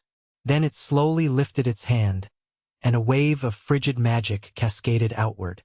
Corpses, men and women who had fallen in the courtyard, began to twitch. Arya felt a stab of horror. The White Walker was raising the dead. All around her, bodies that had lain inert moments ago stirred with unnatural life, eyes snapping open in shades of milky white or faint blue. Some had died only minutes before. Now they rose with silent hunger, turning on their former comrades. The man who had been crushed by the giant's club lurched upright. Half his torso caved in, bits of gore dripping from his mouth. Cries of despair erupted. The living reeled from this new wave of whites. Even Lady Mormont froze, eyes fixed on the newly risen undead. Arya grit her teeth, reminding herself that fear was the true enemy. She had to break the White Walker's hold before these new whites overwhelmed them. She steadied Lightbringer, meeting the horned walker's gaze. She could sense its ancient cruelty, feel it pressing on her mind like a suffocating cold. She had to kill it quickly. The walker drifted forward, cloak of darkness swirling, its frost-shrouded blade at the ready. A flicker of lightning lit the sky, or perhaps it was just the reflection of distant fires. Time seemed to slow as Arya advanced. She leapt over the body of a friend turned white, parried a clumsy swipe from another. Her stomach churned at the sight of their twisted faces, but she pushed on. The walker waited, confident as if daring her to come. Then, with a sudden lunge, it attacked. Steel clashed with ice once more, and Arya braced for the shock. She felt the cold sink into her bones. Her arms shook with the impact. She twisted, trying the same water dance techniques that had worked before. But this walker was more skilled, or perhaps more cautious. It did not give her a clear opening. The two circled, trading blows. An onslaught of whites surrounded them, but they held back from striking Arya, almost as if the walker intended to finish her itself. She narrowly evaded a slash that would have eviscerated her. Swinging Lightbringer in a tight arc, she forced the walker on the defensive. Flames sparked and crackled along the edges of their crossing blades. The clash of heat and cold was deafening in her ears. She ducked a thrust, tried to slash at the walker's legs, but it hopped back with eerie grace. Then it slammed its free hand into her shoulder, a blow that sent an icy shock through her entire left side. Her limbs went numb for a heartbeat, and she stumbled to one knee. Panic flared. The walker lifted its sword overhead, poised for a killing blow. Arya couldn't bring her blade up in time. Her arms refused to move fast enough. A roar of fury broke through. Jon Snow hurtled into view, Longclaw cleaving downward. The walker pivoted just in time to block. Jon's face was a mask of rage, half spattered with gore, eyes wild. "Get away from her," he bellowed, forcing the walker back with a surge of Valyrian steel. Arya gasped, heart pounding. Jon was here, he was alive, he'd saved her life in that instant. The walker hissed at Jon, clearly recognizing the lethal threat posed by Valyrian steel. It swept its blade in a wide arc, meeting Longclaw in a violent clash. Shards of ice flew. Jon matched the walker blow for blow, though Arya could see his fatigue. He must have been fighting for hours. Still, he pressed on, each swing fueled by desperate protectiveness. Arya tried to push herself upright, ignoring the numbness in her shoulder. Jon managed to land a glancing hit on the walker's side, but not enough to destroy it. The creature snarled in silent wrath and countered with lightning speed, cutting at Jon's torso. Jon parried, teeth gritted. They locked blades, breath steaming in the cold. Arya seized the moment to regain her feet. She steadied Lightbringer, forcing feeling back into her stiff arm. Together, she and Jon closed in on the walker from opposite sides. The creature's eyes flicked from one to the other. For the first time, Arya sensed something like uncertainty from it. Two Valyrian blades in front of it, Longclaw and Lightbringer. The advantage was theirs if only they could capitalize on it. Jon attacked high. The walker blocked, leaving its flank momentarily exposed. Arya lunged, Lightbringer aimed at the creature's midriff. The walker twisted, but not enough. It hissed in pain as her blade scored a burning line across its torso. Frost crystals shattered, drifting like snowflakes. The creature staggered. Jon pressed the opening, swinging Longclaw at its neck. At the last moment, the walker jerked aside, so Jon's sword bit deep into its shoulder instead. Another hissing wail. Ice cracks spread across the walker's form as if it were a glacier fracturing under intense heat. Arya didn't hesitate. She stepped in, braced, and drove Lightbringer through the walker's back, aiming for the heart. The blazing steel pierced clean through, emerging from its chest. Fire erupted, flaring so brightly that Arya had to avert her eyes. The walker dissolved in a blast of icy shards. A gust of freezing wind knocked both her and Jon backward. She lost her grip on Lightbringer, which clattered to the ground, still aflame. Jon landed hard on his side, gasping. Arya tumbled onto her back, ears ringing. They lay there for a moment, stunned as the swirling snow carried off the last remnants of the walker. When Arya finally managed to regain her breath, she looked around. The wights the creature had raised began to falter. Some collapsed instantly, crumpling into lifeless heaps. Others stumbled, their animating magic severed. Shouts of relief rose among the defenders. One white walker's power undone. But still, other walkers remained across the battlefield. Jon crawled over to her, eyes wide with concern. "Arya," he said, voice rough. "Are you hurt?" She coughed, forcing a shaky laugh. "A little numb, maybe bruised." She managed to grin. "Good timing, Jon. You haven't changed." Despite the chaos around them, he actually smiled back, relief flooding his features. "I've changed more than you know," he said softly, helping her to her feet. His gaze flicked to Lightbringer, lying a few feet away, the sword's flames crackling as if no one held it. "I saw the fire. You truly are Azor Ahai?" Arya pressed a hand to her bruised shoulder and nodded, wincing. "So they say." Jon ran a hand through his bloodstained hair. "We'll talk later." "The dead." "We have to finish this." She nodded. "Yes." She bent, retrieving Lightbringer. The second her fingers wrapped around the hilt, the blade's flame flared brighter, as if greeting her. She shared a silent look with Jon, and in that moment, she thought she might burst from relief and sorrow. So many years lost, so much heartbreak. But they were together again in a night of horrors, fighting side by side. It felt right, somehow. They turned to face the rest of the battlefield. Winterfell's courtyard and walls were a patchwork of flame and snow scattered with corpses. The defenders held some parts, the wights held others. Distantly, they could see at least 2 more white walkers stalking the ramparts, each radiating its own brand of cold. But the living still fought, the tide of battle uncertain. Arya and Jon exchanged a grim nod, then joined the fray once more. And so the night dragged on, a dance of terror and heroism. Men and women gave their lives to keep the White Walkers at bay. Some corners of the castle fell to the dead, only to be retaken hours later in a desperate search. The clang of steel and the roar of flames never ceased. Each time a White Walker was destroyed by dragonglass or Valyrian steel, entire swathes of wights collapsed. But for every walker killed, another emerged from the darkness, commanding more of the horde. Outside the walls, the cavalry that Jon brought maneuvered in the open field, trying to thin the ranks of wights before they could scale the castle walls. But the snowfall was thick, the ground uneven, and the undead's numbers vast. Wave after wave pressed in, showing no fear or hesitation. Archers hurled fire arrows from the ramparts, setting patches of the battlefield ablaze. The night sky glowed an eerie red-orange, illuminated by the burning drifts. Smoke choked the air. Amid the chaos, Melisandre continued to unleash arcs of flame from the walls, her voice cracking with incantations. More than once, Arya glanced up to see the red woman nearly topple from exhaustion, only to be caught by a soldier who helped steady her. Each new volley of magic cost a piece of her soul, and soon she looked ghostly pale, as if she might vanish in the next gust of wind. Still, she pressed on, driven by her devotion to the Lord of Light or by some deeper motive only she understood. By the time the eastern sky began to pale, the courtyard was a ruined expanse of broken gates, charred rubble, and frozen corpses. The wights that remained within the walls had been cornered and destroyed. Of the half-dozen White Walkers that led the assault, at least 4 had been slain by a combination of dragonglass, Longclaw, or Lightbringer. The others withdrew, waiting outside Winterfell's perimeter, perhaps strategizing for a second wave. Those within Winterfell could barely stand. Bodies littered every hallway, every corner. Many had lost friends, kin, mentors. Arya, Jon, and those who still lived gathered in the great hall, panting, clothes soaked with blood and sweat. The fires burned low. The hall echoed with groans of the wounded, the whispered prayers of the living. None dared to hope the battle was done. The White Walkers would not simply give up. Yet there had been a pause at least. A moment to catch their breath. Lady Mormont, her face streaked with grime, approached Arya, dipping her head. We've swept the courtyard. The last of the whites are gone there. But there are more outside. It seems they've pulled back. Arya took a shaky gulp of water from a skin offered by a soldier.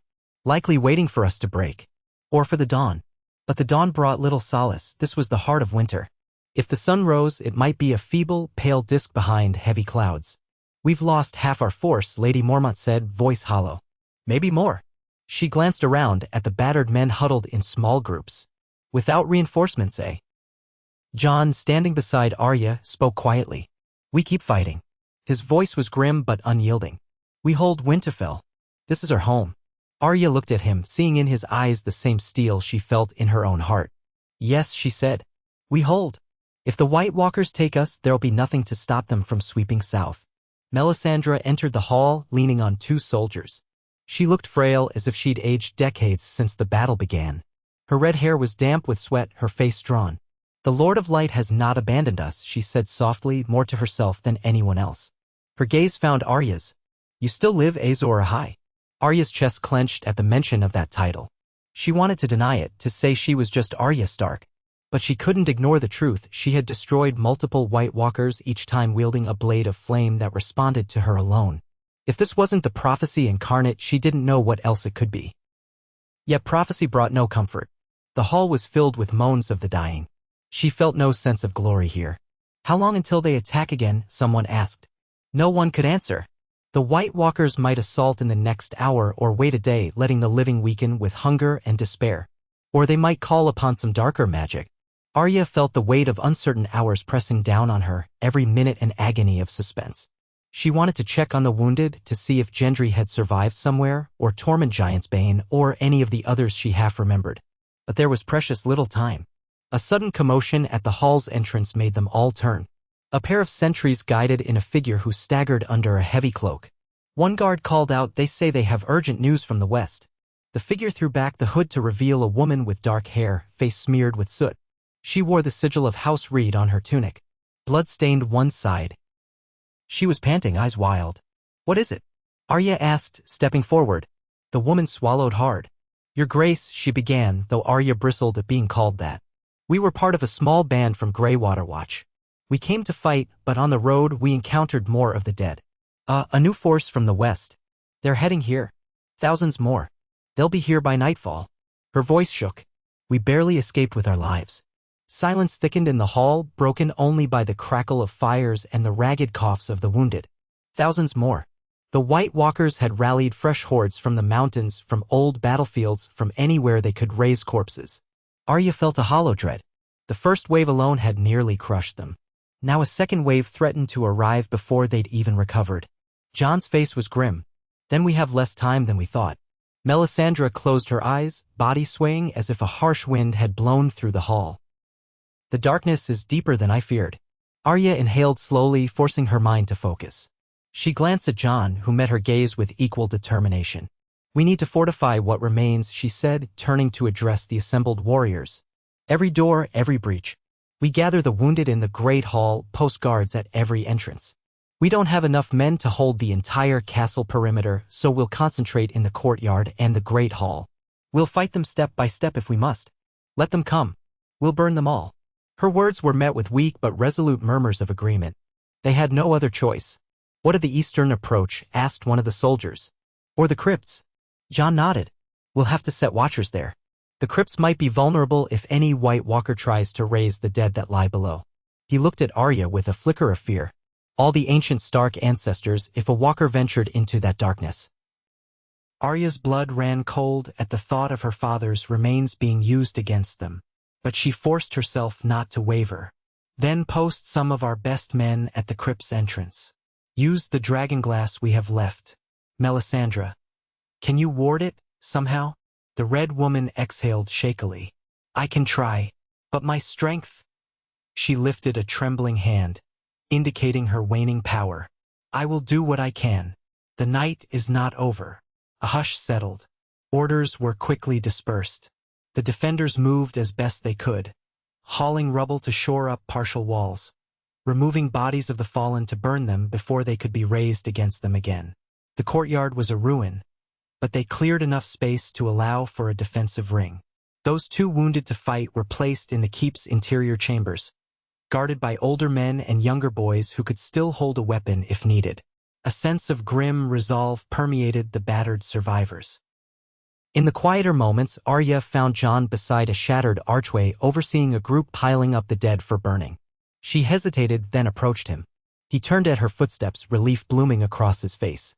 For a moment, they just looked at each other, brother and sister reunited in the midst of a waking nightmare. Words seemed woefully inadequate, but Arya tried anyway. "I didn't believe you'd come," she murmured.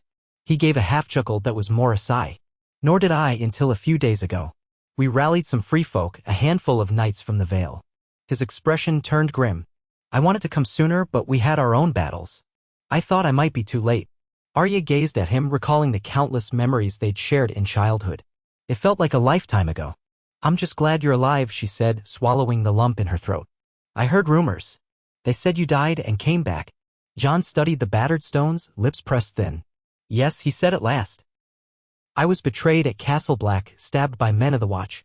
They thought I'd broken my vows by letting wildlings through the wall. That was enough to label me a traitor. Then Melisandre brought me back." He shook his head, a glimmer of old confusion and pain flickering in his eyes. "I don't fully understand it, but I live." Arya processed that, marveling at the Red Woman's strange influence on both of them. "She's the one who guided me too," she admitted, touching Lightbringer's hilt. "Though I don't always trust her." Jon nodded. "Nor do I." A pause settled, heavy with the knowledge of how entangled their fates had become with fire and prophecy. Then he reached out and placed a hand on Arya's shoulder. "But I trust you." His gaze flicked to the sword at her side. "You truly forged that sword with magic?" Arya let out a shaky breath, memories of that horrifying night beyond the wall swirling in her mind. "Yes, cost a lot, but it kills White Walkers, that's for sure." Jon nodded, gripping Longclaw. "Then we'll need it and everything else we've got." They shared a faint smile, the kind that only exists in the face of impossible odds, and parted ways again to finalize defenses. Every minute was precious. Arya found herself drifting toward the old weirwood in the Godswood, needing a moment of solitude before the next storm of violence. The pale bark was crusted with snow, the red leaves drooping under frost. She thought of her father kneeling there, cleaning his greatsword ice or praying to the old gods. She felt no conscious prayer on her own lips, yet her heart yearned for some reassurance. She slid to her knees on the frozen ground, pressing her hand to the tree's trunk. The bark was cold, unresponsive. But for an instant, she imagined she felt a pulse, as if the old gods were still awake in some hidden corner of the wood. She closed her eyes, tears freezing on her lashes. "If you're listening," she whispered, voice trembling, "we need you now. We need anything you can give us. A chance." No reply came, only the sigh of wind.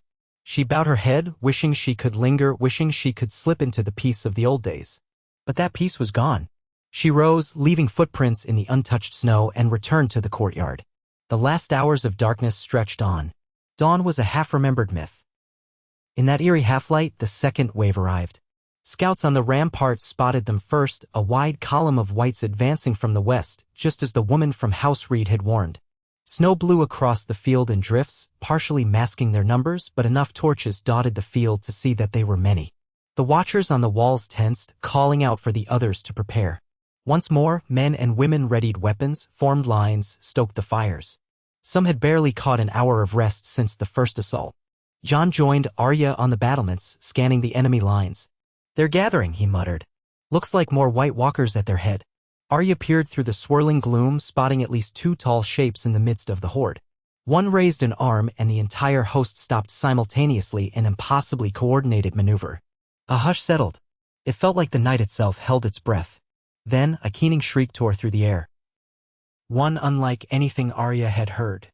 It echoed in her bones, a sound of pure malice and pain. Jon stiffened beside her, face pale. Another shriek joined the first. In the distance, something large loomed, flying overhead. Arya's breath caught in her throat. A winged shape, gliding against the faint glow of the western sky. At first, she thought it might be a dragon, but the silhouette seemed wrong. Tattered wings, a long, skeletal tail, eyes that glowed an otherworldly blue. A living dragon would have roared flames. This creature's shriek was an anthem of death. As it drew closer, they saw its body was a decaying mass of scales and exposed bone, with frost clinging to its once mighty wings. It was an undead dragon, reanimated by the White Walker's dark magic. Upon its back, a Night King figure, pale, wearing a crown of ice. This was the White Walker of White Walkers, the ancient foe rumored to command the entire legion. If the stories were true, he was unstoppable, or nearly so. Some whispered he was once a first man turned monstrous by the children of the forest. Others said he was older still, a force of pure winter. Whatever the truth, he now wielded the power of an undead dragon. Men on the walls shouted in terror. John inhaled sharply. I heard rumors of this. I prayed they weren't true. He glanced at Arya. I'm not sure what we can do against that. Arya's mind raced. A dragon of ice. Even with Lightbringer, how could they hope to battle a flying monstrosity that likely breathed frost instead of fire? She recalled hearing that Daenerys Targaryen had dragons of her own, rumored to be in the south. But none were here to oppose this abomination. We stand alone, she thought grimly. The undead dragon swooped low, passing over the western approach. Its breath emerged in a torrent of swirling frost, blanketing the battlefield in a lethal cold that froze flesh on contact. Soldiers screamed, their limbs encased in ice, then collapsed. The White Walkers urged their whites forward in the chaos, using the terror of the dragon's past to break any coherent defense. Again, the horns sounded along Winterfell's ramparts, frantic and discordant. The second assault began in earnest. Jon patted Arya's shoulder. We hold them as long as we can. We kill that dragon if we get the chance. Good luck, little sister. Arya squeezed his hand, a brief surge of warmth in the swirling cold. You too, Jon. They parted. Arya rushed to rally the defenders in the courtyard, where the men and women formed a half-circle facing the western gate. Fires were lit in braziers. Archers readied flaming arrows, though Arya doubted they could harm the undead dragon if it soared too high. The first ranks of whites came at a sprint, faster than before, as if fueled by the presence of their dreaded king. The defenders braced. Spears were lowered. A wave of arrows hissed overhead, striking the front lines. Dozens of whites fell, but hundreds more surged behind them. Melee erupted once again, swords clashing, men screaming, whites snarling in eerie silence. Lightbringer blazed in Arya's hands, carving through the undead. The courtyard became a maelstrom of chaos. She heard the fierce cry of Lady Mormont above the din, the bellow of Tormund Giantsbane somewhere to the right, and the roar of a giant white crashing into the southern rampart. She caught glimpses of Jon wading into the thick of it, Longclaw flashing. Melisandre hurled a column of flame at the newly arrived whites, momentarily halting their advance on the northern steps. But the undead dragon circled overhead, unleashing sporadic blasts of ice that froze entire clusters of soldiers in place, dooming them to be shattered by the whites that followed. Some part of Arya knew the battle was going poorly. They were outnumbered, exhausted, battered from the first wave. With every minute, more of the living fell, and the White Walkers lost little. Still, she fought on, Lightbringer's heat a beacon in the gloom, cutting down white after white. On some level, she felt a distant, almost numb acceptance. This was the war she had been destined to fight. If she fell here, so be it, as long as she took as many of them with her as possible. A deep rumble shook the walls, accompanied by a blast of frost from the undead dragon that struck the main keep. Stones cracked under the extreme cold. The top of a tower collapsed, scattering rubble across the courtyard. Men scattered, shrieking. Arya dived aside as a chunk of masonry crashed where she'd stood. White dust filled the air. She coughed, blinking through the haze. Shapes moved everywhere, half visible. The stench of death was suffocating. She forced her way forward, searching for a vantage point. If she could get on the wall, maybe she could find a shot at the dragon with dragaglass or some kind of catapult. But a legion of whites blocked the path. She fought through them, flames whirling, slicing off limbs and heads in quick, precise strikes. The piles of ash left by Lightbringer were soon replaced by more whites pushing forward, skeletal arms reaching out. She was alone, separated from any unit of living men. Dread coiled in her gut. A white grabbed her from behind, nails scraping her throat. She bashed it with her elbow, turned, and cleaved it apart. Another lunged from the left. She ducked, lashing out at its legs. Her breath came in ragged gasps, arms aching. Still, she pressed on. Then a figure loomed in front of her, tall and pale. A White Walker. Not the king, but a subordinate. Its ice blade glimmered in the scattered torchlight. Arya tightened her grip on Lightbringer, cursing. She had no time for a prolonged duel. But the walker wasted none, lunging with a chilling grace. Their blades met, sending out a burst of sparks and frost. Arya hissed, pain lancing her shoulders. She parried, sidestepped, tried to repeat the old water dance maneuvers. The walker was quick, though. Twice she attempted to create an opening, but it read her moves easily. She needed a distraction or help. But none was forthcoming. No living allies were close enough to intervene. She risked a glance around. Only whites, surging nearer. If she lost this duel, she'd be torn apart. In desperation, she feinted left, then spun in a circle, letting Lightbringer's flame trail behind her. The walker caught her blade on its own, locked them together in a crushing bind. Its face, so close to hers, was terrifyingly devoid of emotion. Ice crept along the meeting point of their swords, threatening to freeze Lightbringer solid. She strained, her muscles near breaking. The walker leaned forward and the cold radiating off it numbed her cheeks. Then an arrow streaked in from somewhere behind them, embedding itself in the walker's side. It wasn't dragonglass, but it caused the creature to flinch. In that instant, Arya wrenched her sword free, whirled, and slashed. Lightbringer cut through the walker's neck, severing its head. The body collapsed into shards of ice. Arya stumbled, panting. She looked around to see who had fired. High on a nearby rampart stood a silhouette, bow in hand. The figure was tall, wearing battered northern leathers. Perhaps Tormund or another good archer. She couldn't tell, but she managed a breathless nod of thanks. No time to linger. The courtyard was swarming with whites. Their screams, or the absence of them, filled the smoky air. She wiped sweat from her eyes, focusing on the southwestern corner where a half-broken stairwell led to the top of the walls. If she could get up there, maybe she'd have a shot at the dragon if it passed overhead. She sprinted, cutting down two whites that lurched at her, then bounded up the cracked steps 3 at a time. When she reached the top, she saw the battlefield stretch out. The undead legions encircled Winterfell. Across the ruined ramparts, pockets of living defenders held out bravely. Flames crackled in the outer trenches, but there were wide gaps where the whites had overrun the defenses. The undead dragon circled overhead, unleashing another freezing blast that turned a section of the courtyard into a grave of ice. She felt helpless against such power. She glared at the monstrous silhouette. Could Lightbringer fell a dragon, even an undead one? Before she could decide on a plan, a loud crash erupted from near the main gate. The heavy doors, half shattered from the first wave, finally buckled under the onslaught. A fresh surge of whites poured in, and Arya realized with a sinking heart that the castle was truly lost. They could not hold every breach. Many defenders were in full retreat toward the inner keep. She spotted Jon amid a small group near the stables, desperately fighting off a cluster of White Walkers. Her chest clenched. If Jon was surrounded, he might not survive. She hurried along the wall walk, ignoring the whites that tried to scramble up behind her. A misstep on loose stones nearly sent her plunging over the edge, but she caught her balance, pressed forward. Time was running out. Then she heard it, a distant, inhuman roar from the sky. The undead dragon was angling to swoop over the courtyard again, presumably to unleash another blast of frost. If that happened, it would be the death knell for anyone left fighting below.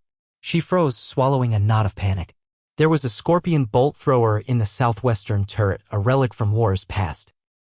The men had hauled it out, hoping to defend against siege engines or monstrous threats. Could it be used on the undead dragon?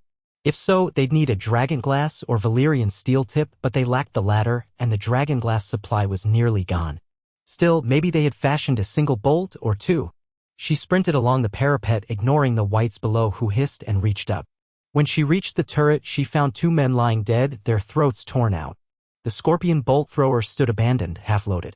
She spotted a single large bolt on the floor, the tip lined with dragonglass shards hammered in. Her heart pounded. This was a desperate, almost laughable chance. But she had to try. She slid Lightbringer into its scabbard, ignoring the flicker of flame that threatened to scorch her leg. With both hands, she wrestled the massive bolt into position, cursing the heaviness. She wedged it into the groove, then began cranking the torsion mechanism. The gear squealed. She was not as strong as the men who had been assigned here, but determination fueled her. Overhead, the dragon roared again, drawing closer. She could see the swirl of undead flesh in the sky, pinned against the faint dawn light. Her arms ached from cranking. She forced the scorpion to draw back fully.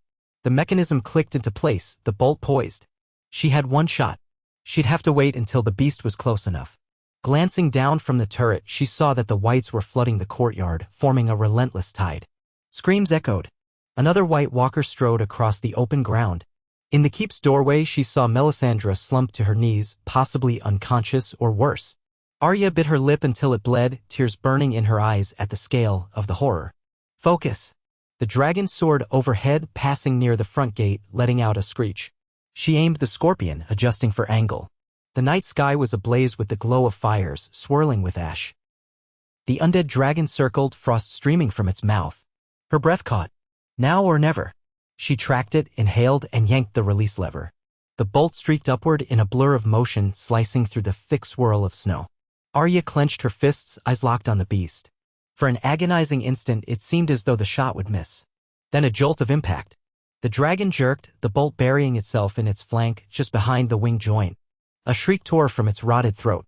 Blue flame or something like it erupted from the wound, though it was more akin to arcane frost. The beast wobbled in the air, furious and in pain.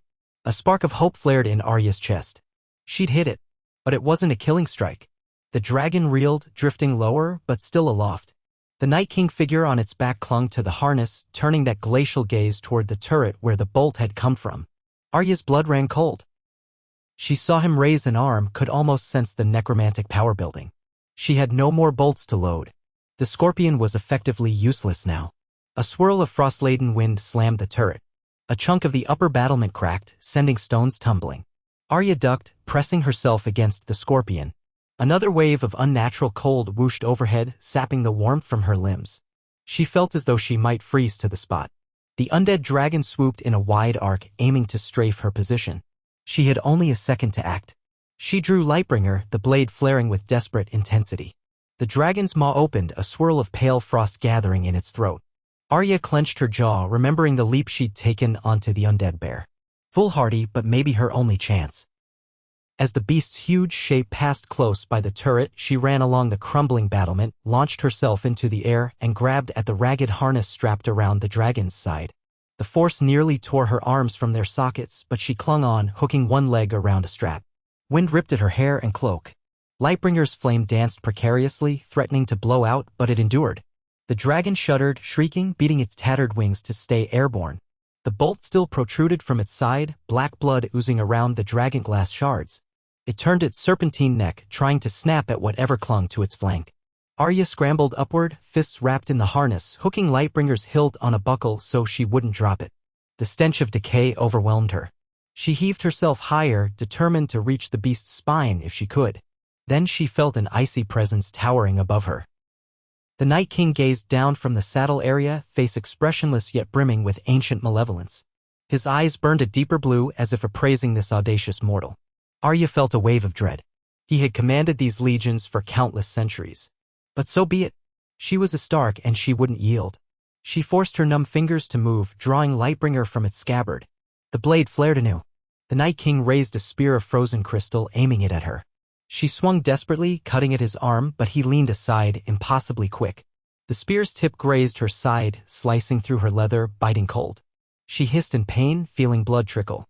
The dragon, furious and wounded, bucked, throwing them both off balance. Arya pressed herself flush to the beast's flank to avoid falling. The Night King steadied himself, locking a hand around part of the harness. His face betrayed no emotion. He jabbed the spear again, and Arya twisted, nearly losing her grip. Sparks flew as Lightbringer met the spear's crystalline shaft. She realized with mounting despair that she was fighting not just the Night King, but gravity, the dragon's thrashing, and the punishing cold. Her strength was failing. The harness swayed, threatening to fling her into the emptiness below. She managed a precarious slash, scoring a line across the Night King's breastplate of black ice. It cracked slightly, but he didn't fall. In a blur of motion, he grasped her wrist with inhuman strength. A savage chill spread through Arya's arm, nearly making her drop Lightbringer. She gasped, eyes wide, as the Night King's grip tightened. It felt as though her bones would splinter. The dragon soared low over Winterfell's walls, still shrieking in agony from the dragonglass bolt. Arya struggled to breathe, pinned by the Night King's gaze. He twisted her arm, trying to disarm her. The pain was unbearable. She thought her arm might snap. With a strangled cry, she let go of the harness with her other hand, bracing both hands on Lightbringer's hilt and thrust forward at the Night King's face. He jerked his head aside, releasing her wrist in the process. She nearly lost her balance, but the blade's tip caught the edge of his crown of ice, shattering off a portion. His eyes narrowed, an expression of cold wrath. He lashed out with the spear again, aiming for her heart. At the last instant, she pivoted sideways. The spear's point raked her ribs and her vision sparked with pain. She felt herself sliding down the dragon's flank, her fingers slipping on the harness. No. She couldn't fall yet, not until. Her foot caught on the protruding crossguard of the scorpion bolt embedded in the dragon. That gave her enough leverage to bring Lightbringer slashing upward. The angle was wild, uncontrolled. But the blade's flame found purchase in the Night King's thigh. He snarled, a sound like the crack of glaciers. Yet still he did not fall. He raised his spear high, ready for a killing blow. Arya braced for the end. Then the dragon rolled in midair, disoriented by the pain. Both Arya and the Night King were flung sideways, the harness whipping in a violent arc. The ground rushed up with dizzying speed. Arya managed to cling to the harness, but the Night King lost his footing. He tumbled off the dragon's back, smashing through the roof of a burning stable below. With a thunderous crash, the wooden beams collapsed. A plume of embers shot into the sky. Arya dangled on the dragon's flank as it careened downward, flapping erratically. In the courtyard below, wights scattered, and living defenders stared in shock. The undead dragon plowed into the remains of the outer wall, sending stones and shattered masonry flying. Arya felt the impact rattle her teeth. Her foot wrenched free from the bolt and she fell the last 10 feet to the ground, slamming onto a mound of snow and rubble. Pain exploded in her side. Darkness threatened to claim her, but she forced her eyes open. The dragon lay half-collapsed against the broken wall, its wings bent at unnatural angles. Even so, it tried to rise, shrieking in fury, frost swirling from its maw. Soldiers nearby yelled, some retreated. A few fired arrows. Arya struggled to stand, her ribs burning. She reached for Lightbringer, which was still clutched in her trembling hand. The dragon hissed, locked its glowing blue eyes on her, and began to haul itself upright, skeletal limbs scraping the stone. The dragonglass bolt remained lodged in its flank, black ichor dripping. She coughed, spitting blood, and took a halting step forward. The beast opened its jaws, building up a swirl of icy breath. She had maybe seconds before it unleashed a killing blast. Summoning the last of her resolve, she sprinted toward the dragon, ignoring every screaming muscle. It exhaled. A torrent of frost whirled out, arcing toward her. She leapt behind a crumbled section of wall just in time. The frost slammed the rubble, freezing it solid, but she remained safe.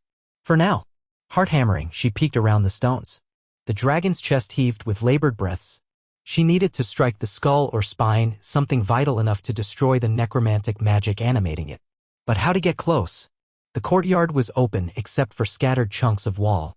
She swallowed. If she circled around, maybe she could climb the dragon's back again. But she was battered, exhausted. A single misstep would mean instant death. A roar behind her made her whirl. Jon Snow rushed in, Longclaw gleaming.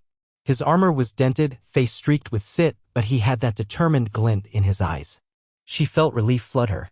She pointed to the dragon. We need to end it now. Jon nodded, no words wasted. Together, they moved around opposite sides of the rubble. The undead dragon roared, flailing as it saw them coming. Arya sprinted in a zigzag, Lightbringer outstretched. The dragon tried to pivot, but its injured flank and broken wing prevented it from turning quickly. Jon seized the chance, plunging Longclaw into the creature's hind leg. Frosty blood splattered, and the dragon howled, whipping its tail. Arya ducked the blow, nearly losing her footing on the icy ground. She pressed in, raising Lightbringer. A wave of unnatural cold flared from the dragon's body, as if it commanded the winter itself.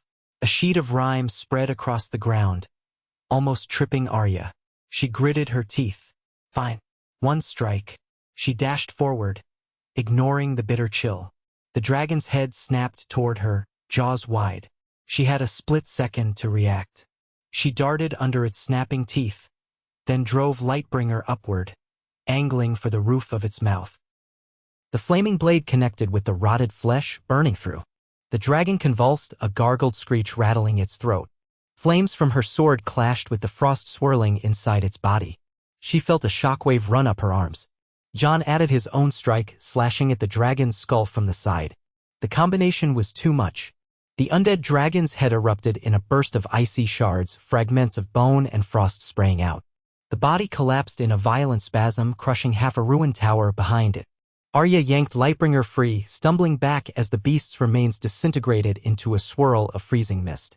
Then, with a final crash, the courtyard fell still. The undead dragon was no more. Arya and Jon stood, panting, hearts pounding. Around them, the courtyard was littered with wights, some still moving, others crumbling. The White Walkers that remained seemed to falter, their link to the Night King and his dragon uncertain. Soldiers and wildlings seized the moment, surging forward to cut down the stumbling undead. A sudden hush spread, as though the castle itself exhaled. A flicker of movement drew Arya's eye. Across the yard, she saw the broken stable roof, embers still glowing. The Night King had fallen there. Was he truly gone? She felt a chill run down her spine, an instinct screaming that this wasn't over. Jon caught her arm, following her gaze. They shared a look. Then, as one, they raced toward the collapsed stable.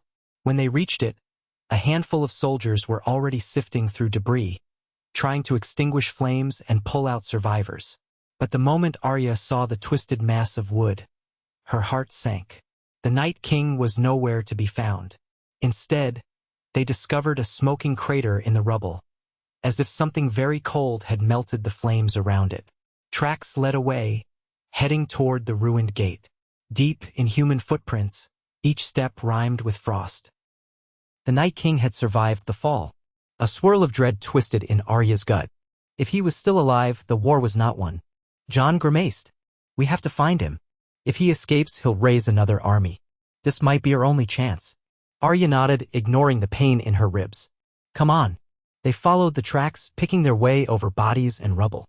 The trail led out through a breach in the castle's western wall. Outside, the storm had nearly abated, revealing a sky of pale gray. The first hints of morning light struggled over the horizon, painting the snow in hues of lavender and silver. Jon and Arya found themselves in the open field beyond Winterfell, where many wights had once stood.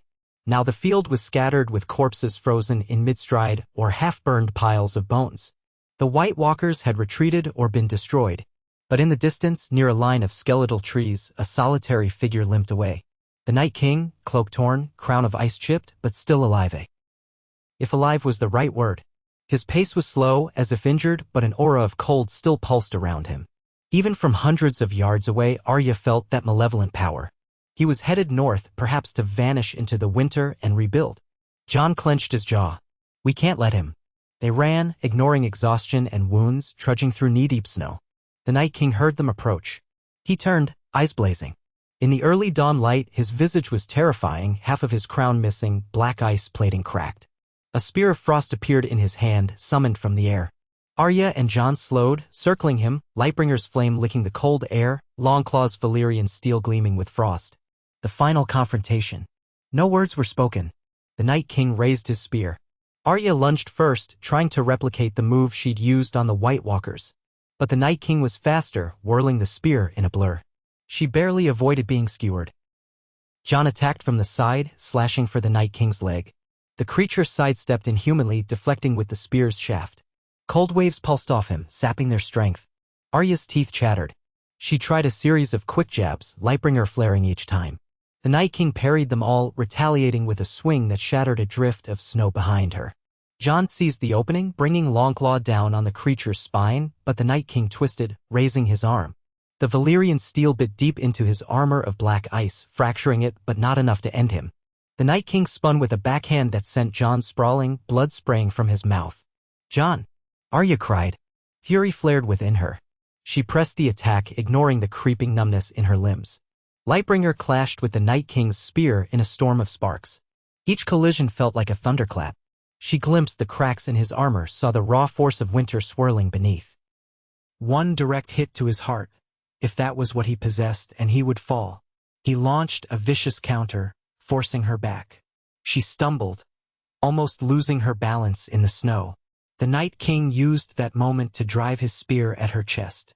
With a desperate move, she twisted aside, letting the spear scrape her ribs. Pain lanced through her. She pivoted, used the momentum to slash Lightbringer across his abdomen. The blade connected, splitting open a ragged gap in the icy plating. The Night King hissed in a voice that sounded like the wind over a frozen wasteland. From behind, Jon tackled him, hooking an arm around the Night King's neck. The spear went wild, skittering across the snow. The two toppled, wrestling in a tangle of arms and legs. Jon roared, pressing Longclaw's hilt against the Night King's throat. But the creature was unnaturally strong, forcing Jon back. Arya saw her chance. She raised Lightbringer high, aiming for the center of the Night King's chest. One decisive blow. She threw all her weight behind it. But the Night King jerked free from Jon's grasp at the last second. Her strike met half of his chest, fracturing more ice but not piercing deep enough. He lashed out with a fist, connecting with Arya's jaw. She reeled, stars exploding in her vision.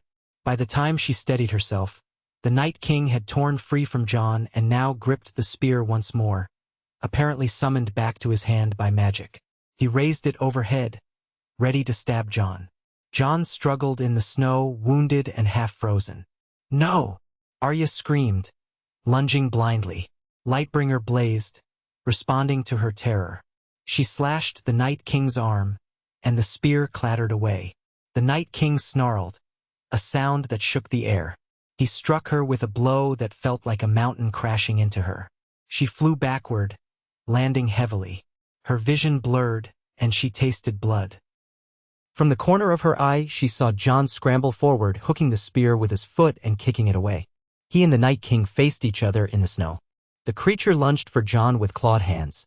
Jon brought Longclaw up, but he was slow, battered. The Night King seized the blade with one hand, ignoring the Valyrian steel as if it burned but did not deter him. With the other hand, he wrapped icy fingers around Jon's throat, lifting him off the ground. Jon choked, face turning red. Arya tried to move, but her limbs were heavy with exhaustion and pain. A swirl of images flashed through her mind. Her father's statue in the crypts, her family's faces, the scorching forge beyond the wall where she'd driven a dagger into her own flesh, forging Lightbringer. She had done so much, lost so much. She would not let this end in defeat. She forced herself upright, teeth clenched against the agony. Lightbringer flickered as if the flame threatened to die with her. She took a shaking breath, poured every ounce of her will into that blade. The fire flared, brighter than ever, a golden-white brilliance. She ran at the Night King, ignoring the biting cold of the wind and the stabs in her side. He turned his head, seeing her approach. With a hiss, he squeezed Jon's throat as if to snap it before she arrived. She hurled herself forward, driving Lightbringer into the gap in his armor, right over where a human heart would be. The flame exploded, the heat intense enough to sear her own face. The Night King released Jon, arching backward. Cracks of glowing red seamed his chest, spiderwebbing outward. Arya cried out, forcing the blade deeper, even as her own flesh blistered from the heat. The Night King's blue eyes flared bright, then dimmed like dying coals. In a thunderous rush, the Night King shattered, ice crystals disintegrating into swirling snow. A blast of frigid wind knocked Arya to the ground, Lightbringer tumbling from her grip. When the maelstrom subsided, there was nothing left of him but shards of black ice dissolving into dust. The swirling snow settled. A hush covered the battlefield. Arya lay in the snow, chest heaving, too numb even to feel the pain at first. Gradually, sensation returned in waves of ache.